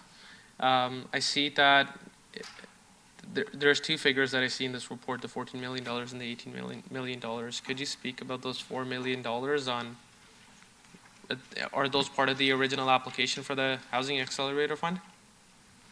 Through the chair, I believe, Councillor Tory, you're referring to perhaps to the table on page 5. I'll defer the question to our treasurer, Nash and Melinda, to elaborate on the origin of those capital council figures. Thank you, Steve. Through the chair, Councillor Tour, the $4 million were funding that we have allocated from city funds previously for these type of projects. After we received the HAP funding, we actually changed the funding source for that project to be from the HAP funding. And we also now, through this report, are expanding the funding from 4 to 18 million and dedicating it to the Home Opportunity Project. So that's why there was a 4 that became now 18. But it's all coming from the HAP funding and is dedicated to the Home Opportunities Project. Could you just explain just how the HAP funding works as well? I was under the impression that there's a list of projects that were submitted to the government to say this is what we need the funding for, and we've got it. Like, by doing this, are we taking away funding from another project? So there's a couple of permitted uses for the Housing Accelerator funds. The initiatives under the action plan is one of the permitted uses, and we are putting funds towards those initiatives, but providing direct funding to affordable housing projects for construction purposes is another permitted use. But would this funding take away from any other funding? No, so we've already allocated the amounts that we need for the other initiatives. And so this is available funding from the HAF. Okay. And my last question would be, so this allocation that we're giving now, what is that going to go towards specifically? So that'll be part of the contribution agreement that we amend, and those milestones will be in the contribution agreement. It will be specifically for the construction of the affordable housing units, but the specifics will have to be in the agreement. Okay. Okay, that's all the questions I had. Thank you. Thank you so much. Mayor, Councillor Vicente? Yeah, if I could just ask one more question through you, Madam Chair. I was hoping Councillor Tour you'd ask it. How many units will we be achieving through this contribution? Through the chair, through to Councillor Vicente, approximately 148 units the last time we checked on the application. And I would say that, if I could just quickly elaborate, this is the type of project that the half funding was specifically geared for. If those of you who attended the announcement with the Prime Minister was at the Mount Pleasant GO Station, this project is just within that same area. So to kind of echo some of the comments from Councillor Palashi, this is another example of where Team Brampton is delivering on our federal funding opportunities. Thank you, Madam Chair. Thank you. I have Mayor Brown followed by Councillor Tour. Mayor Brown? Yeah, so right now, this is the only application of its sort. Is that correct?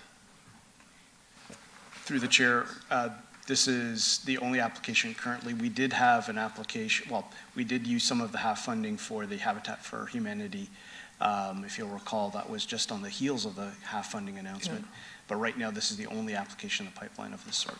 Okay, and so if there was another application like this, I think it's fair to say this would set a bit of a precedent, and so I think we just need to be equipped that we would have similar support and for other affordable housing projects like this.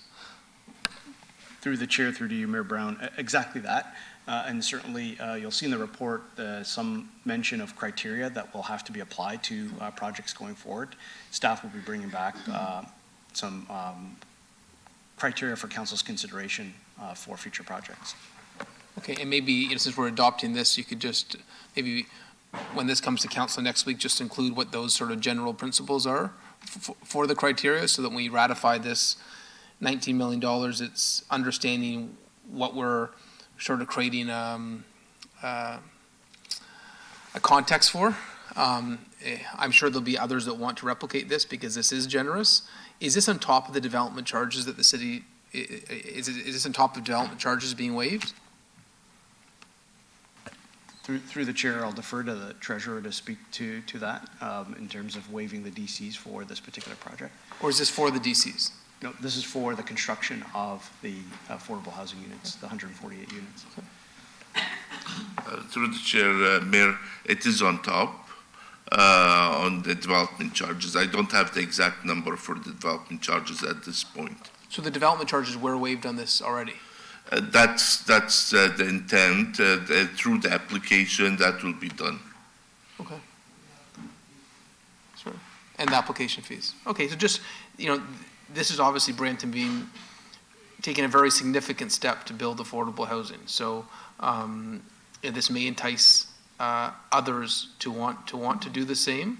But you know, I just think we all need to be aware that this is a significant commitment. And you know, how many units did we build with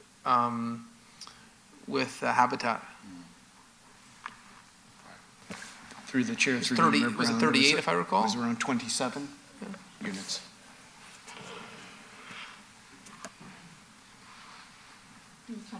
Yeah. 27? And what is the number on this again? 148. 148. So it's a big number, it's a big cost, but I think as long as we have principles that articulate how this would apply for others, then, you know, we're raising the bar on the city's willingness to support affordable housing.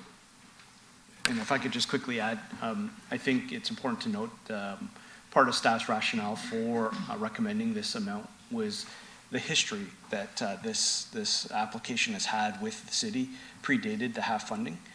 So certainly that was taken into staff's consideration in terms of making the recommendation before you. Okay. Thank you. Okay, Councillor Tour, final remarks. Thank you, Councillor Santos.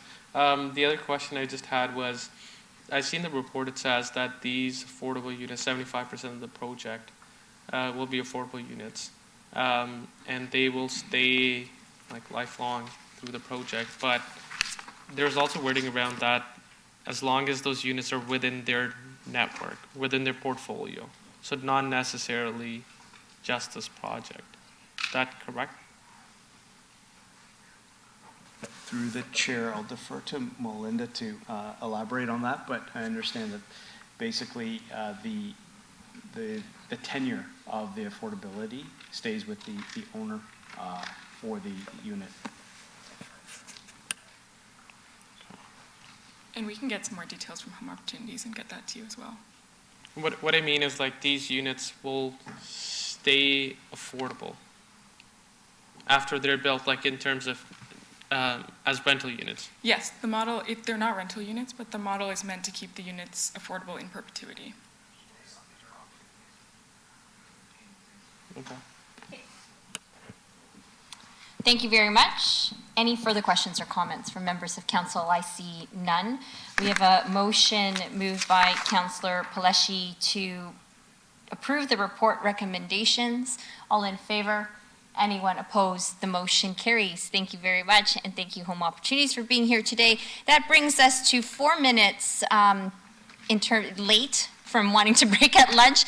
We'll break for lunch until about 1:15, if that's okay with everyone. Break for lunch till 1:15. All right, we'll see you back at 1:15 for government relations.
Okay, welcome back, everyone.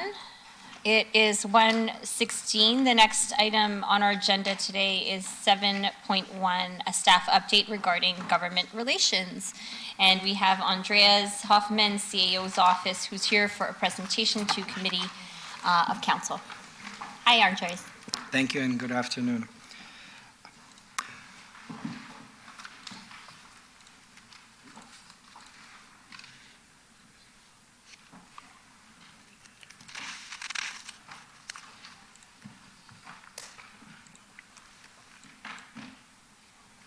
And before I begin today's presentation, I'll only highlight a few changes that you may have noticed in the format of the weekly GR update.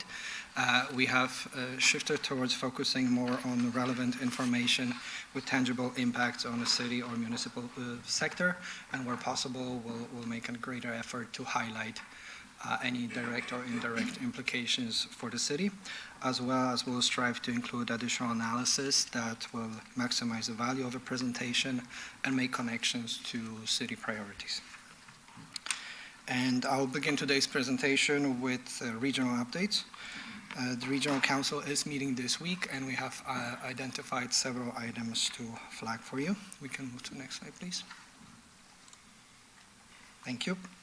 First, we have item 8.1, a staff report with an overview of Peel Public Health's key activities as mandated by the Ontario Public Health Standards.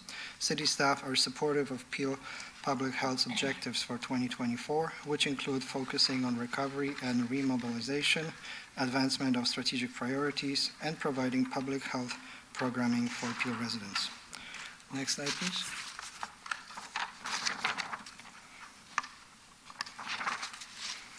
Next, we have item 11.2, the Building Safer Communities Fund update, focused on a 3-year, $7.3 million contribution agreement with Public Safety Canada as part of the Building Safer Communities Fund.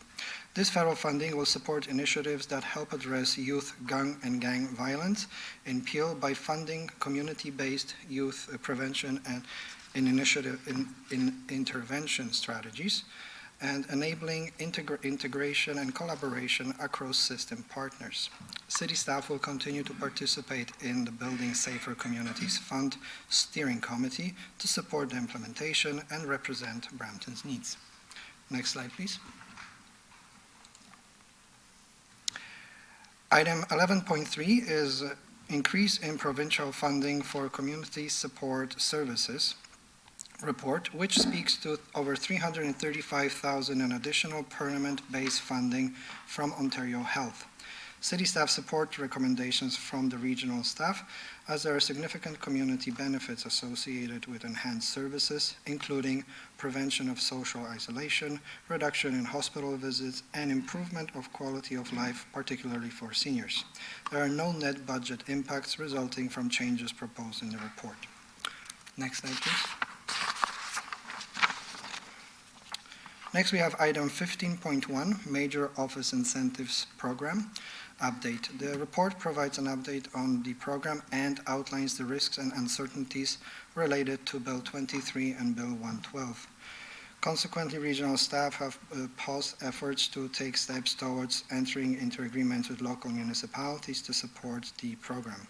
City staff have advised the region of interest in 2 eligible applications being considered for the program or any eligible funding. These 2 applications were approved for a local municipal grant by Brampton City Council in July 2023. Staff have prepared a detailed briefing note with recommendations that was provided to members of council. Next slide, please. The last item on the regional agenda that we wanted to flag for you today is item 15.2, which provides a summary of the Region of Peel staff's review of the City of Mississauga's official plan amendments related to major transit station areas, which includes maximum height permissions for these areas. While this report is focused on Mississauga, the City of Brampton staff brought a report to the Planning and Development Committee earlier this week, asking Council to request the region to make modifications to the Brampton Plan to implement height and density restrictions within MTSAs. Regional approval of the City of Mississauga OPAs supports the City's request to make these modifications as part of the approval process for the Brampton Plan. Next slide, please. Moving on to provincial updates, the province has announced that it is adapting to federal cap on international student study permit applications by prioritizing enrollment in public post-secondary programs that align with provinces' in-demand job sectors. This decision will direct 96% of international student permit applications to publicly assisted colleges and universities. I would only observe that Brampton's 2024 pre-budget submission requested the province to enhance the experience of international students by utilizing an integrated approach from pre-arrival to post-graduation between the government, educational institutions, the local community, and employers. Next slide, please. On March 28th, the province and the City of Ottawa announced a new fiscal deal that includes up to $197 million over 3 years in provincial operating supports and up to $346 million in 10 years in provincial capital supports. This is the second agreement of this type after last November the province announced a similar deal with the City of Toronto. Brampton has been advocating for a province to work with local municipalities to identify and put forward solutions that ensure adequate funding and promote the best and most efficient service delivery while protecting Brampton taxpayers and ensuring fairness for our residents. City Council also passed a motion in support of AMO's advocacy for reviewing of the current provincial municipal fiscal arrangements and detailed analysis of Ontario's infrastructure investments and service delivery needs. Advocacy on municipal fiscal sustainability continues. Next slide, please. Effective April 1st, 2024, the province has announced a new regulation under the Building Ontario Businesses Initiative Act, giving businesses across the province access to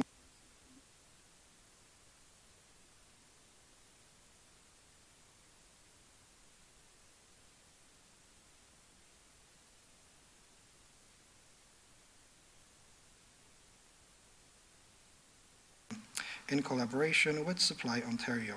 Registration is available online. There are also two announcements we wanted to flag for you that were made just yesterday. One was the government announcing its investment in Trillium Health Partners' new Gilgan Family Queensway Health Center in Etobicoke. The $1.3 billion contract was awarded to Ellis Dunn. Construction began in February, with doors expected to open in late 2029. Also later today, the Minister of Municipal Affairs and Housing, Minister of Legislative Affairs, and Government House Leader is expected to introduce legislation outlining the latest steps in the government is taking to cut red tape and help municipalities get more homes built in the communities. The GR team will provide updates as required. Next slide, please. Moving on to federal updates. In the lead up to the forthcoming federal budget, scheduled for April 16th, the government has announced a number of measures with new funding to encourage and support housing development. First, the government announced measures to increase protections for renters, including a new $15 million tenant protection fund, which would provide funding to legal aid and tenants' rights advocacy organizations to better protect tenants. Also announced was a new Canadian Renters' Bill of Rights, developed and implemented in partnership with provinces and territories.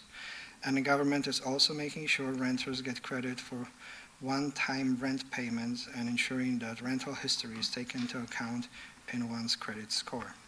City staff are supportive of the increased rights and additional protections for tenants.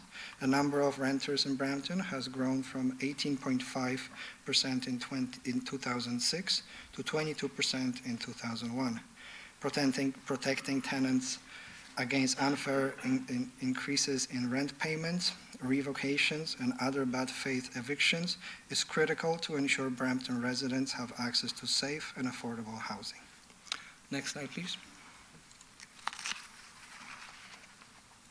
On April 2nd, the government has announced $400 million top-up to the Housing Accelerator Fund.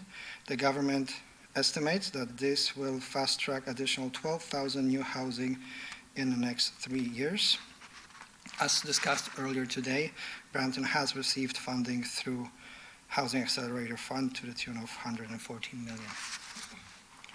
The announcement also included launch of a new $6 billion Canada Housing Infrastructure Fund to accelerate the construction and upgrades to critical housing infrastructure, such as water, wastewater, stormwater, and solid waste infrastructure. The funding is broken down into two buckets, one being $1 billion that will be made available to municipalities to support urgent infrastructure needs that will create more housing, and $5 million that will go towards agreements with provinces and territories if they make certain commitments and to support long-term priorities. Provinces will have until January 1st, 2025 to secure an agreement with the federal government. In the event a province does not reach an agreement, provincial funding allocation will be transferred to the municipal stream. Both buckets that are included in this $6 billion fund do include certain requirements and provisions expected of provinces and municipalities to fulfill in order to access this funding. Next slide, please. Next, the government has also announced further measures to unlock housing construction. This included $15 billion top-up to the apartment construction loan program to build an additional 30,000 new apartments and new reforms to the program that would increase access and make it easier for builders to build. The government has also launched a Canada Builds partnership, which is a partnership with provinces and territories to build more rental housing across the country, leveraging the federal $55 billion apartment construction loan program. Next slide, please.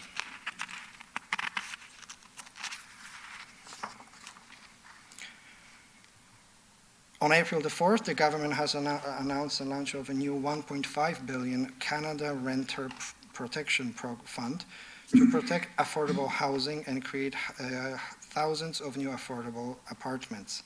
This will provide $1 billion in loans and $470 million in contributions to nonprofit organizations and other partners so they can build rental units in an effort to keep prices affordable. Given the market influences over the past several decades, the creation of new purpose-built rental housing within Brampton has remained minimal, with the demand for rental outpacing supply and widespread shortages of purpose-built rental housing throughout the city. City staff are supportive of the Rental Protection Fund, as protecting the existing supply of purpose-built rental housing is critical to ensure the provision of diverse and affordable housing supply options in Brampton. Next slide, please. And the last in a series of housing-related pre-budget announcements is a $600 million package intended to make it easier and cheaper to build more homes.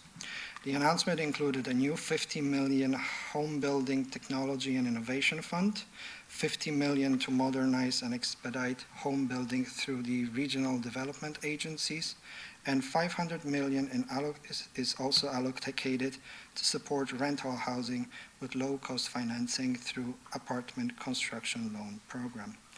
The government has also launched a modernized housing design catalog to standardize up to 50 efficient, cost-effective, and livable home blueprints.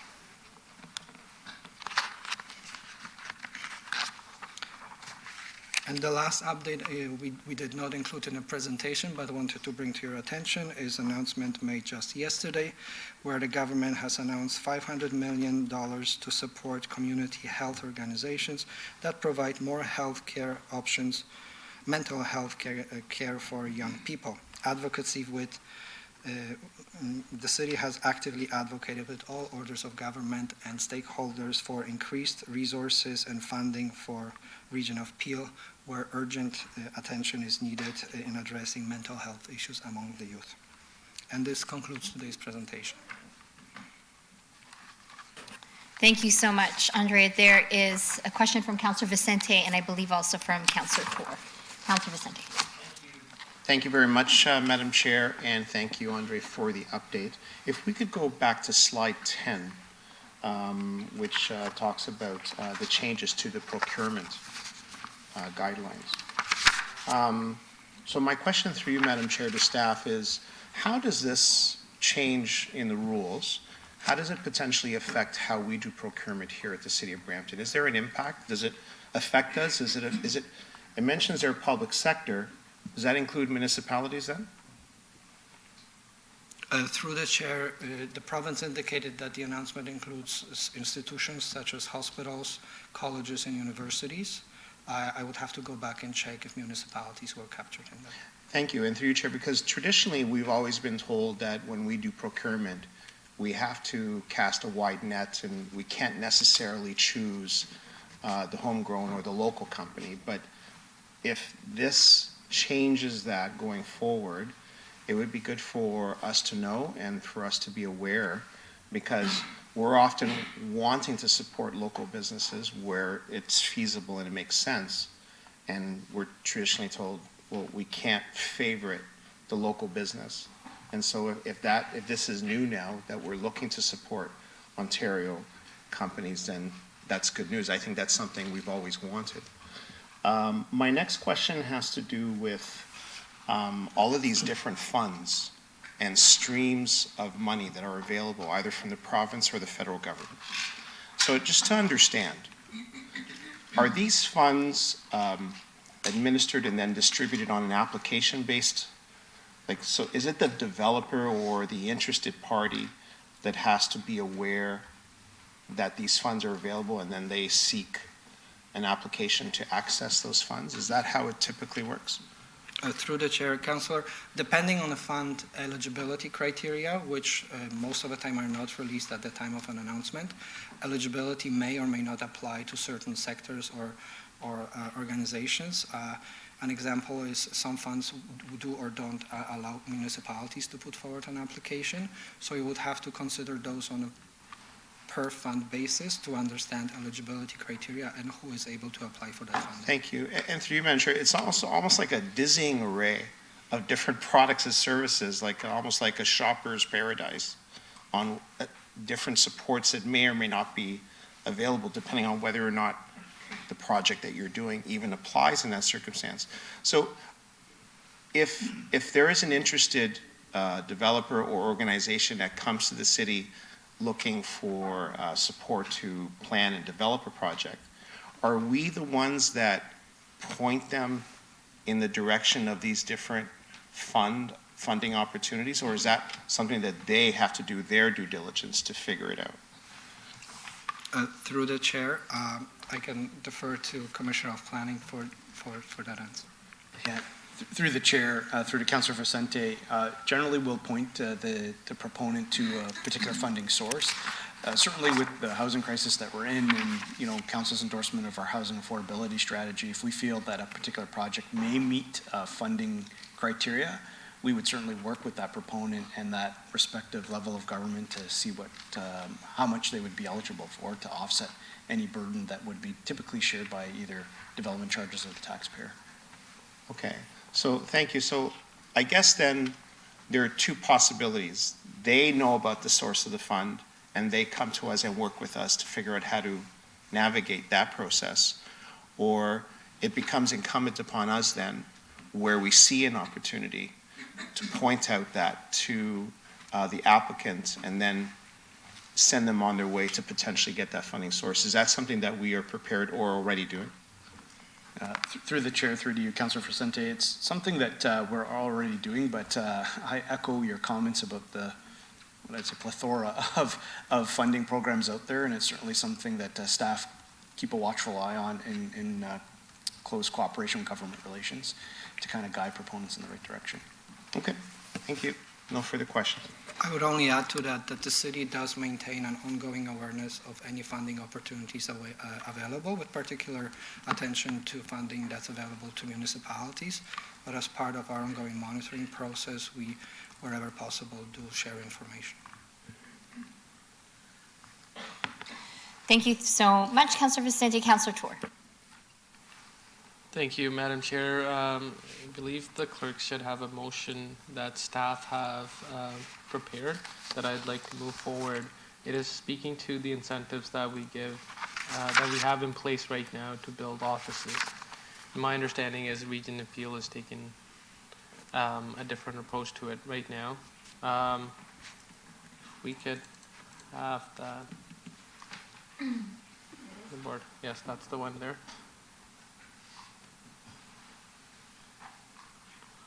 So if I could move that motion forward, unless if that, council members have any comments to this. Thank you very much, Councillor Tour. So this has to do with I believe, in conjunction with the Regional Council agenda tomorrow, and some of the changes to the MOI and the office charges. Thank you, Councillor. Councillor Pedalashi, no questions? Can you scroll down? Oh, there's the therefore be it resolved. I think there's more therefore be it resolved, or is that it? Okay, perfect. Moved by Councillor Tour. All those in favor? Anyone opposed? That carries. Thank you. No further questions or comments from members of council. Motion to receive the presentation from staff moved by Councillor Tour. All those in favor? Anyone opposed? That carries. Thank you very much for your update. The next item on the agenda is, I believe, legislative services. Yeah. And all items related to legislative services were put into consent, which means we are down to councillor's question period. Do any members have questions related to legislative services? Seeing none, public question period. Any members of the public who have questions regarding legislative services? Anyone online? Nothing? Okay, I'm now going to pass it on to economic development. The chair wants me to keep chairing economic development. So, yes, Councillor Tour. So the next section is economic development. 9.1.1 staff presentation, the feasibility of a logistics innovation zone in Brampton. A presentation from Claire Barnett, Director of Economic Development and Office of the CAO. Claire, welcome back. Thank you. Good afternoon. I'm Claire Barnett, the Director of Economic Development with the city. I'm joined today by Colin Singh Dillon, who's the Chief Innovation Officer at Beehive. As you know, Beehive is an important partner to our city, and including on this project, the Logistics Innovation Zone. The catalyst for this project was a visit that Councillor Tour took with Devin from Economic Development to Detroit's Smart Parking Lab. The lab allows mobility and smart infrastructure pioneers, real estate innovators, and startups to test parking-related mobility and EV charging stations. Following a council meeting with a long discussion, Councillor Tour directed Economic Development and Planning to work together to investigate the feasibility of creating something like this in Brampton that marries our strengths in logistics and innovation. This presentation will provide you with an overview of this feasibility study and our recommended approach, and I'll now pass it over to Colin to do the presentation. Thank you, Claire. Good afternoon, Madam Chair, Mayor, and councillors. We can go to the next slide, please. Logistics and transportation fast becoming the number one employer of the city of Brampton, whereas manufacturing used to be that. There are a lot of opportunities that are happening globally, and the feasibility study, it's a 20-page report which you will have a copy of, will also share other global cities and jurisdictions that are focusing on logistics and transportation and developing innovation zones. And I think it's a great opportunity for Brampton to really highlight what tends to be our employers, as well as the innovation work that we all kind of talked about this morning in a single project called, what we're calling currently, the Logistics Innovation Zone. Look, it's about moving goods and people, and we all know how important the city of Brampton is, whether we talk about it in the tech corridor or whether we generally talk about its significance to the other municipalities around us as well. And embracing innovation in logistics, embracing innovation in transportation is going to be critical. But part of what the process and the objectives are going to be based on a solid foundation of sustainability. We want to make sure that if we are pushing forward projects and initiatives like this, that we are focusing on sustainability and making sure that we're reducing greenhouse gases at the same time. But also exploring new technology. Things are moving at such a fast rate. I've had the opportunity to be the lead on Project Arrow for 5 years. It was actually my baby when I used to work at the APMA.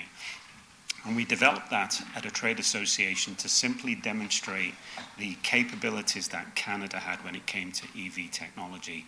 Now, if we step back and we look at the larger ecosystem where you have mobility within the ecosystems, which we can call smart cities or digital cities, it's important that we continue pushing because things are changing every day. You know, last year EV sales were doing extremely well. This year EV sales have dropped. You know, will it be hydrogen for larger vehicles or will it be electric? It's a big question mark, but we have to make sure we're pushing in the right direction. And part of the suggestion that I'm making is that we also have a complete digital twin of this zone, and to be honest, if we can have a digital twin of the complete city, it would really provide a lot of benefits on how we plan going forward. Next slide, please. The intermodal, it goes without saying how important it is to Ontario and let's just say Canada. 60% of you know, all kind of railway business passes through our intermodal. The addition of Pet Value's close to 700,000 square foot facility, but not just the facility. I had the opportunity to visit and look at their pick and place robotic systems that are going to be going into place in August of this year. The technology, and there's a reason why they've chosen Brampton, because you need to employ skilled labor to actually support these types of initiatives. And obviously Lululemon's 1 million square foot facility as well, including offices. These are all indicators of how well and the health of the city of Brampton.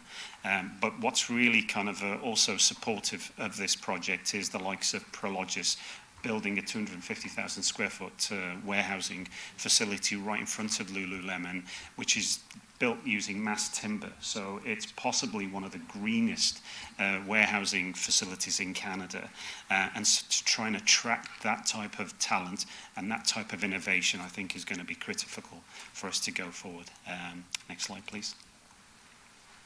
The project called Liz sounds like my next door neighbour's mom from back home.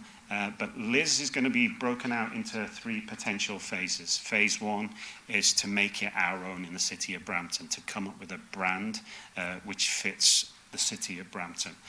As well as starting to talk about expressions of interest, to start to look at who and what type of technology is going to be favourable for our city, our businesses and our residents, and working with the extended teams, planning and other teams within the city to make sure we do this right and get it on its way. Phase 2, taking from the spoke and hub model, you know, downtown seems to be the kind of the hub, and then the spokes are kind of branching out into different parts of the city.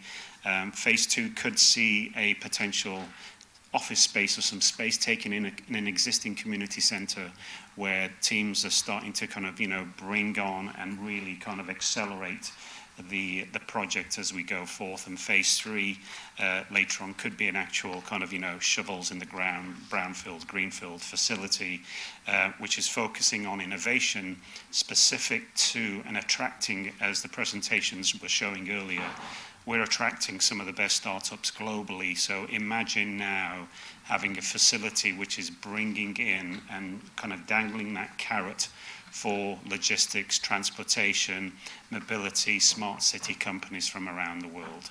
And so those would be the 3 phases. Next slide.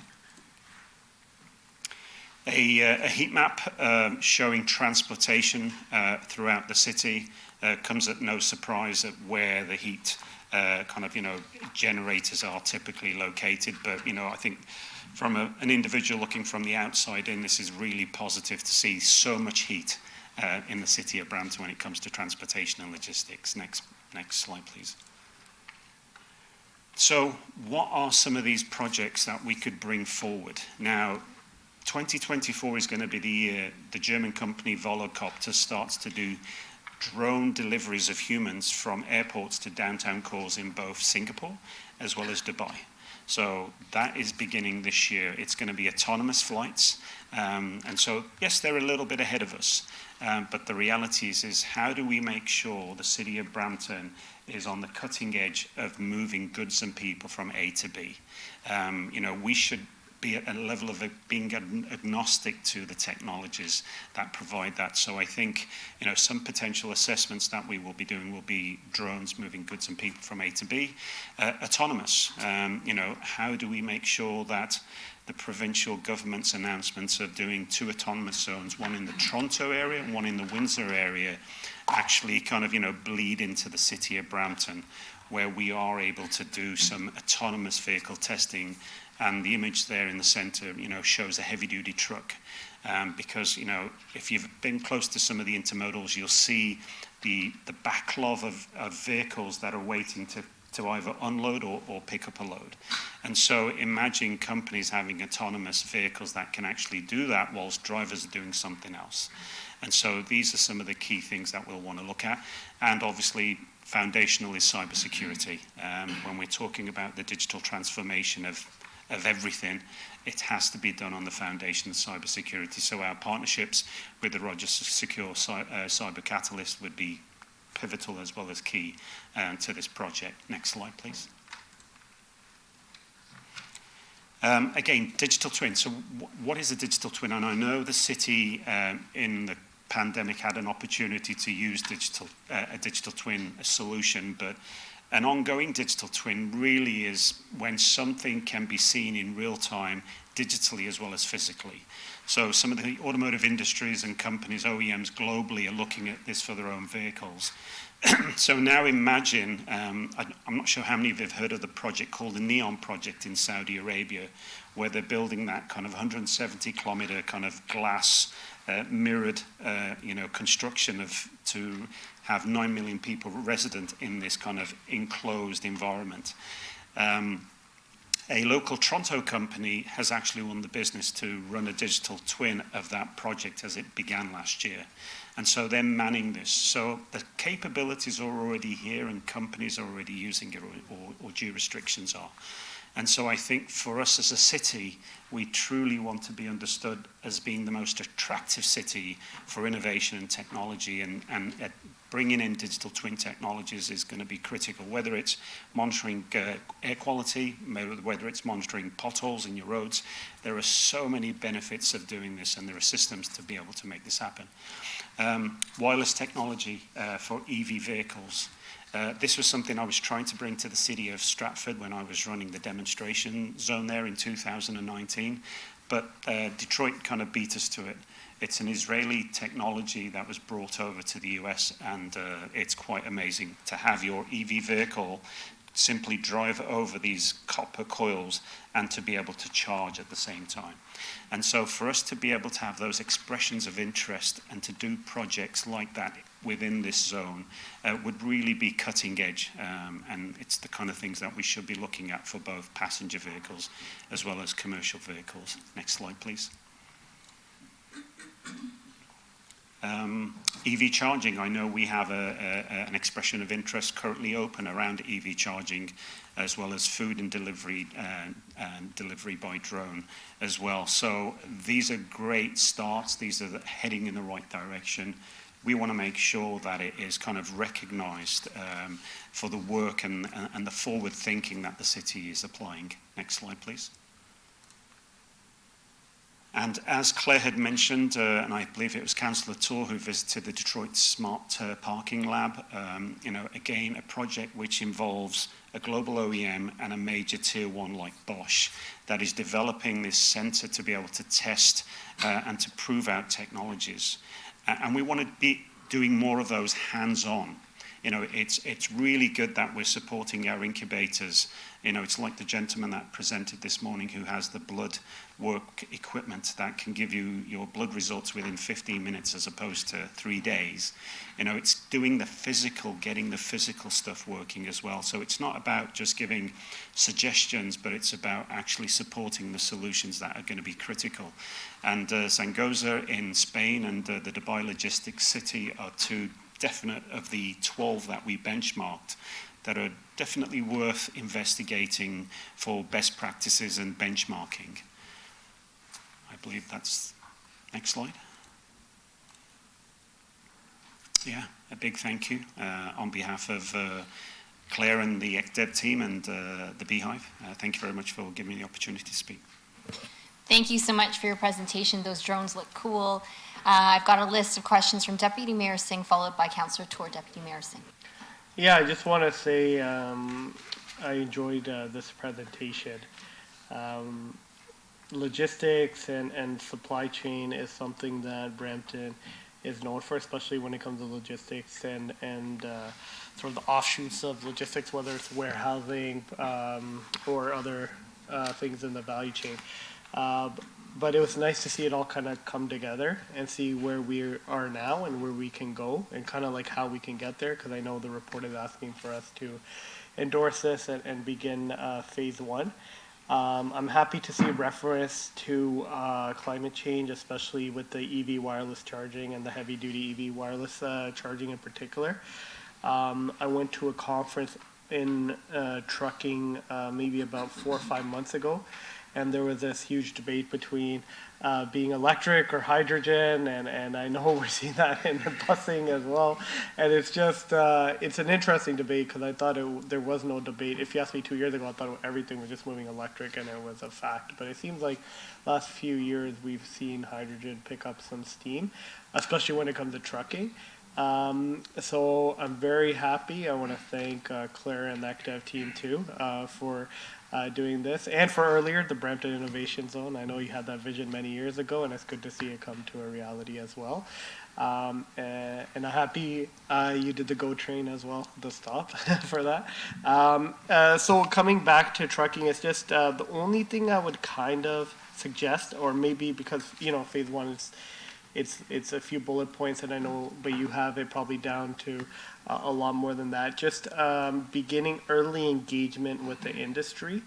There's different tiers in the industry, I would say, and knowing the industry well, I'm trying to use very politically correct language, but there's different tiers in the industry, and I think just there are people, and I remember when Mayor Brown had a round table for the industry, you could see sort of the different levels of commitment towards innovation, and some of the industry partners were very committed to innovation.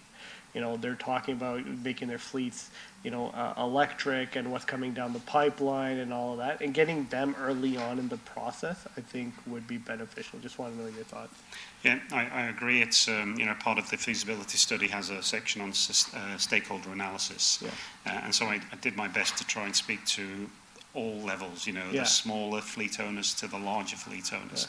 Yeah. You know, I ended up emceeing a trucking conference, you know, because I took that opportunity because I could get in front of some of these companies. And so whether it's the OEMs like PACCAR or Peterbilt or Volvo, there's this embracing of, you know, electrons, you know, because it could be hydrogen fuel cells which are creating electricity, or it could be straight battery packs.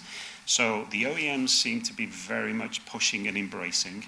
I think some of the stakeholders are a little bit hesitant. Mm-hmm. You know, it's that kind of like, well, let's kind of see which one's going to be first. Yeah. Is it going to be hydrogen, or is it going to be a full electric? Yeah. And so I think that's where I'm seeing a lot of the middle ground folks. Mm-hmm. But I think it's important, as you'd highlighted, for us to have those conversations, because, you know, from what I've experienced in the last decade, things are moving at such a pace that you can actually get blindsided and then find out you've actually fallen behind because you didn't actually try and make a decision of some kind. Yeah. So I think it is important for us to continue. And I think you're bang on the, because when I was at this conference, I think people, because there was uncertainty where the future is going, especially when it comes to hydrogen and electric space, I think you saw the middle to smaller tier companies not comfortable to make any decision, just a wait and see approach. Which kind of also presents challenges in its own way as well. And when I talk about additional, like, sort of complementary services or auxiliary services when it comes to logistics, like when we think of logistics, we think of trucking, but closely aligned to that is the aggregates industry, and which is big in Brampton as well. I know you would know more, the gravel guys. I think it's similar. You know, there's two groups. They always tell me there's differences between the trucks and all that. And where that industry is going as well. And it's kind of all connected. So it's a big undertaking, but it is one of the largest employers of Bramptonians, and I think it will continue to be one of the largest employers of Bramptonians because, as you noticed here, the infrastructure is here. You're not going to move the CN, railway yard. You're not going to move the CP railway yards. So this is here to stay, and how we adapt to that and how we adapt to the changes in that are going to be vital, and that's why I think this is very important. The last thing I'll say is within the last year, just talking to residents extensively, especially in wards 9 and 10, this industry is going through some severe challenges, especially within the last year. I haven't seen trucking like this ever. It was seen as a very stable career path and a very lucrative one, to be honest.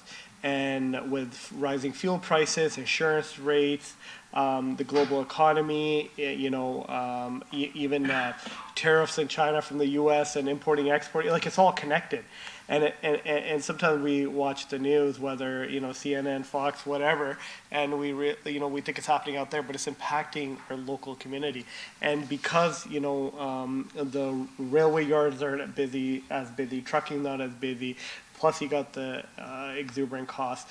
It's presenting its own challenges. So, that's something to keep in mind where this industry is going in 20 years. I see immense consolidation. I think we've already started to see it, even in Brampton, where either you got to go big or you're gonna go home. Like it's that type of environment right now. So, maybe some final thoughts on that, and just outside of that, just thank you, and I look forward to seeing where this work goes.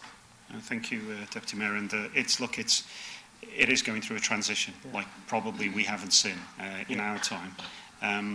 And at the same time, there is this technology transition that's happening. I was brought in several years ago to lead the demonstration zone in the city of Stratford. We took little old city of Stratford and made it the 7th most smartest city in the world because of 2 or 3 projects we did.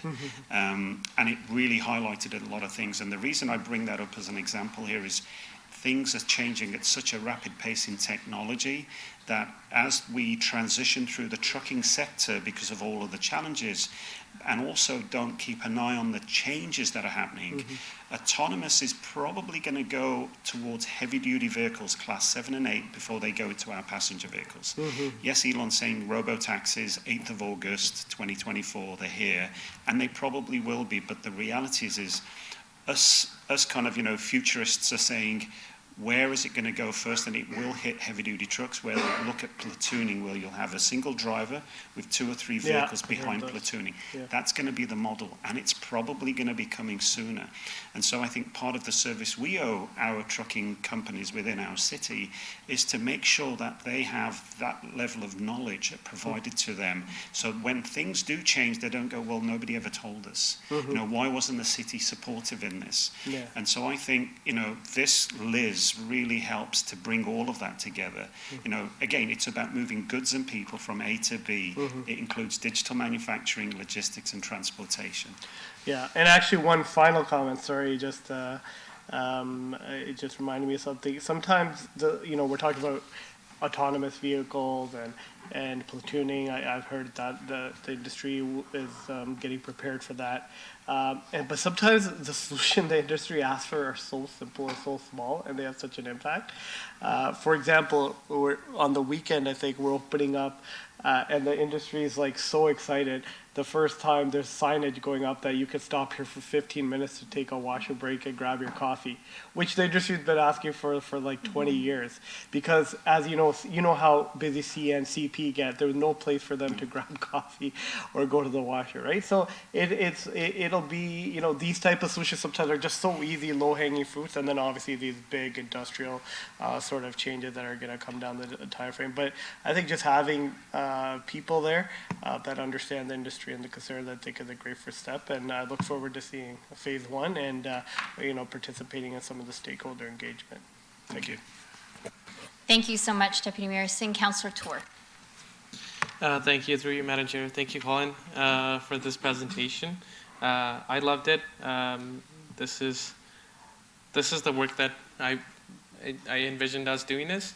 So seeing it in front of us is makes me feel very happy. have a marriage between logistics and innovation. It's very important. We're building the innovation district right here in our city. We're talking about or breaking about it. Our largest, like you mentioned, our economic contributor is the logistics sector. But somehow the two should naturally fit hand in hand and go together, but they aren't. And till changes happen in that industry, we don't see widespread changes when it comes to goods movement. I know our Commissioner of Planning always talks about our goods movement corridor. We got an excellent presentation about this at Regional Council a couple of weeks ago. I think you mentioned them in your report there as well. I want us to be a leader in this. If Brampton has logistics, I want us to own logistics. That's got to be part of our selling feature as a city. And the only way we can sell ourselves like that is if we're doing it in a smart way, if we're being innovative in logistics. When you talk about auto manufacturing, everybody thinks about Detroit. Even after so many years, even after they died and they're coming through this rebirth, people still think about Detroit. That's a brand. You mentioned, there's opportunities that we may have even missed in the past, where if there's a auto manufacturing company that has heavy equipment like trucks that wants to pilot their autonomous vehicle technology, any other IoT tech that they have, I want us to be the city that says, come here and do this here. We want to support innovation happening like that. And I want us to continue to be the leader in logistics because, like Deputy Mayor said, CN isn't going anywhere. They're here. Like, their largest intermodal is right here in our city, by volume, by size. They aren't going to go anywhere, but how are we going to make sure the entire sector around it is also innovating, also adapting to new technologies, and just always capitalize on that. So very happy to see this. Very happy to move the receipt of this presentation, and I think with that also, I think initiating us into phase 1. Very happy to see this happening. So thank you, Claire. Thank you, Colin. Thank you for everybody that's worked on this. Thank you very much. Thank you. So, thank you for the delegation. Motion to receive the delegation from Deputy Mayor Singh. In favor? Anyone opposed? That carries. And then we'll bring the report forward now. I know that there are a number of recommendations in the report. Do any members of council have any questions regarding the report? Can we move the recommendations in the report? Moved by Councillor Tour, Chair of Economic Development. All those in favor? Anyone opposed? That carries. Thank you so much. The next item was put into consent regarding high-speed internet. That brings us to council question period. Do any members of committee have any questions? Okay, any members of the public, Madam Clerk, who have any questions? No questions. I will now pass the chair over to Councillor Brar, who will chair corporate services.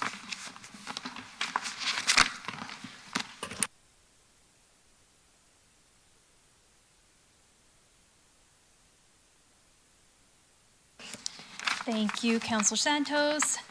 Our next section is corporate services. There are no presentations for this section. 10.2.1 was already dealt with. Our next item is 10.2.2 staff report regarding ceremonial street naming Madeline Way. And do any members have any questions or comments regarding this report, staff report? Councillor Santos. Thank you. Through you, Madam Chair, I believe staff are looking for direction on this one. So this is either to approve or deny the ceremonial naming of this street on Murray Street, and I'd be happy to move the approval of the ceremonial naming of the street accordingly. And if Councillor Vicente wants to second, it's located in our wards. Thank you, Councillor Santos. I have a, Councillor Vicente, we're okay to second it? Yes. I have a motion moved by Councillor Santos, seconded by Councillor Vicente to approve the ceremonial street naming. All in favor? Any opposed? Thank you. The motion carries. Our next item, which was 10.3.1, was already dealt with. And next item, section of the agenda is our councillor question period. Any questions at all? Thank you. Now we can deal with item 9.6, public question period. Any questions from the public, Madam Clerk? No questions. Thank you. Now we'll move on to the next section and pass it over to Chair of Public Works. Thank you.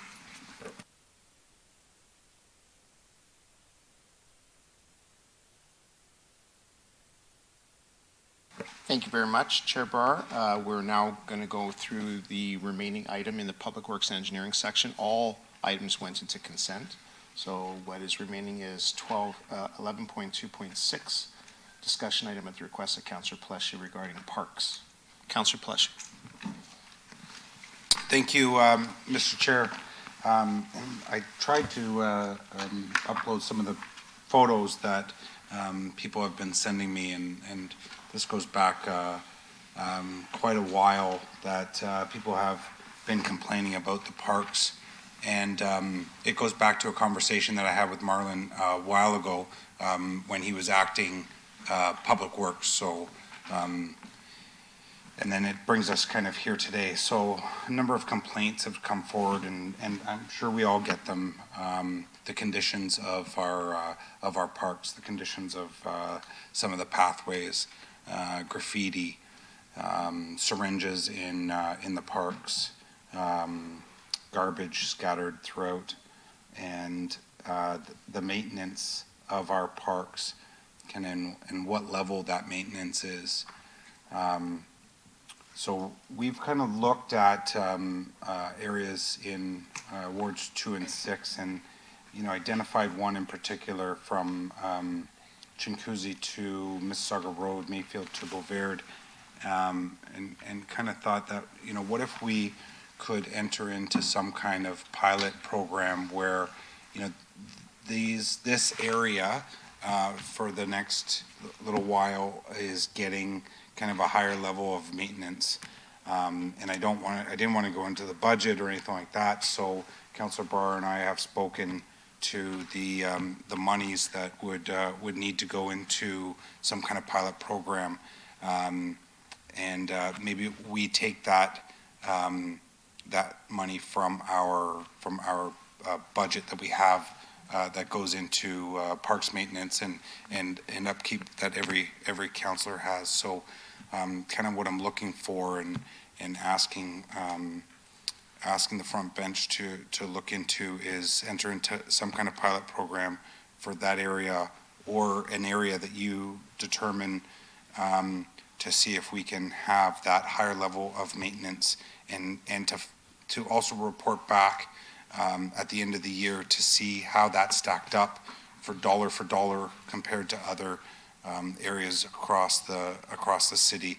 And we were kind of thinking up to, mainly probably because of our budget, but up to $300,000 to say that, in whatever area we could, maximize that. But we need a better and higher level standard for our parks in terms of, the graffiti. And I have images of they're really, and I showed Marlon some of the images, they're horrible images. And even we have maybe somebody had cut themselves and then decided to smear their blood all over the play structures and stuff. But we need something, I think, done, and I'm not sure if other councillors are experiencing the complaints that we're experiencing, but that's kind of where I was going with this, and look to see any comments from the CAO.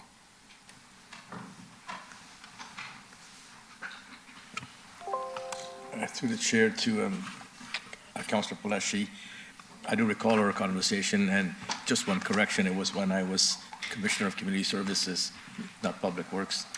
And we are in the process of changing over our playground substance from sand to rubber, but we're a budget constraint. We're slowly going through that process. And to implement this program, I'm glad you identified a funding source for it. So I already had some conversations with our Commissioner of Community Services, and we're willing to take a look at this and report back and implementing that service citywide going forward at the end of this program. Thank you, Marlon, for mentioning that as well. And we have gone to rubber for a lot of our parks, but where there is still that sand or mulch, it's not being raked, it's not being looked into, and it's unfortunate that we have to do this, but we have to do this. There's glass, and heaven forbid there's sharps also that we know that have been found in our parks. So thank you, Mr. Chair, and Councillor Barr and myself are happy to move this forward. Thank you, Councillor Plushy. Speakers to the ask of staff, Councillor Santos. Thank you. Through you, Mr. Chair, this probably would have been more appropriate in community services because it's parks, but that's okay. It's all good. I support the idea of a pilot project and utilizing park enhancement money to top up any additional cleaning that's necessary. Because for the most part, in my experience, and Councillor Vicente's experience as well, in many of our parks, many of them are kept well. And when we get complaints from residents that they need to be cleaned up, it ends up getting cleaned up. However, there are parks, despite how many times we go and clean it up, and despite how hard we try to educate residents to keep it clean, they just end up like how you described. And so because those parks may be in different locations within different wards, then I think utilizing park enhancement money is a good way to start off this pilot. And I could identify a couple of those parks in wards 1 and 5 as well. So I'm happy to support. Thank you. So thank you, Councillor Santos. So looking at the CAO, the direction would be that staff report back to us on how we may be enhancing those services. Is that enough direction? To the chair, I'm understanding that we're going to implement a pilot project in 2 and 6. We're going to use the Park Enhancement Fund. We're going to monitor that and report back at the budget process to implement this enhanced service citywide. Okay, so we have the motion on the screen as read. See no other speakers. All in favor, any opposed? That carries. And with that, we'll go through public question period. Madam Clerk, are there any questions from members of the public? Very good. So with that, I'll deliver the floor back to Councillor Santos to chair Community Services section.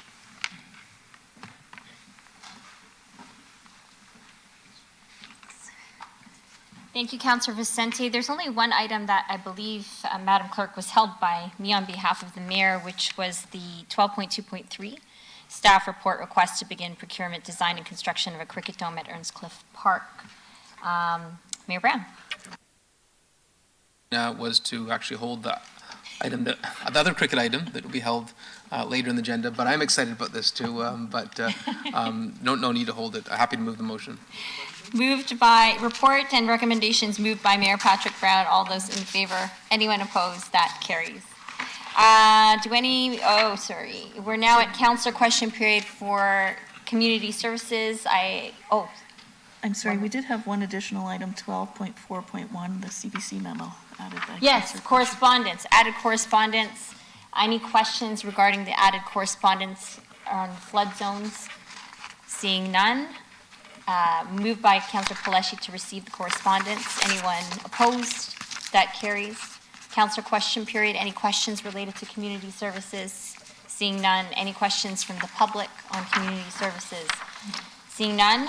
Next is the referred matters list, which is published quarterly on the website. Do any members have any questions related to the referred matters list? Seeing none, there's no motion required. Next item is public question period on the entire meeting of Committee of Council. Any questions from the public? Seeing none. Next item is 15, closed session business. I have a motion moved by Councillor Singh to move into closed session to deal with the following item. Open meeting exception under 2392C and K of the Municipal Act 2001, a proposed or pending acquisition or disposition of land by the municipality or local board, and a position plan procedure criteria or instruction to be applied to any negotiations carried on or to be carried on by or on behalf of the municipality or local board. All those in favor to go into closed? That carries. Madam Clerk, how much time would you need? 15 minutes would be appreciated, so 2:30. 15 minutes, so 2:30 we will see everyone in closed session. And we will report everything.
1, 2, 3.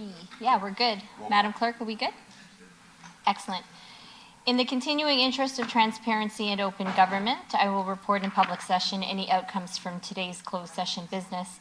As a result of our closed session today, I wish to report the following. 15.1, this item was considered in closed session, information was received, and direction was given. Our last item of business is 16, adjournment. Committee is next scheduled to meet April 24th at 9:30 a.m.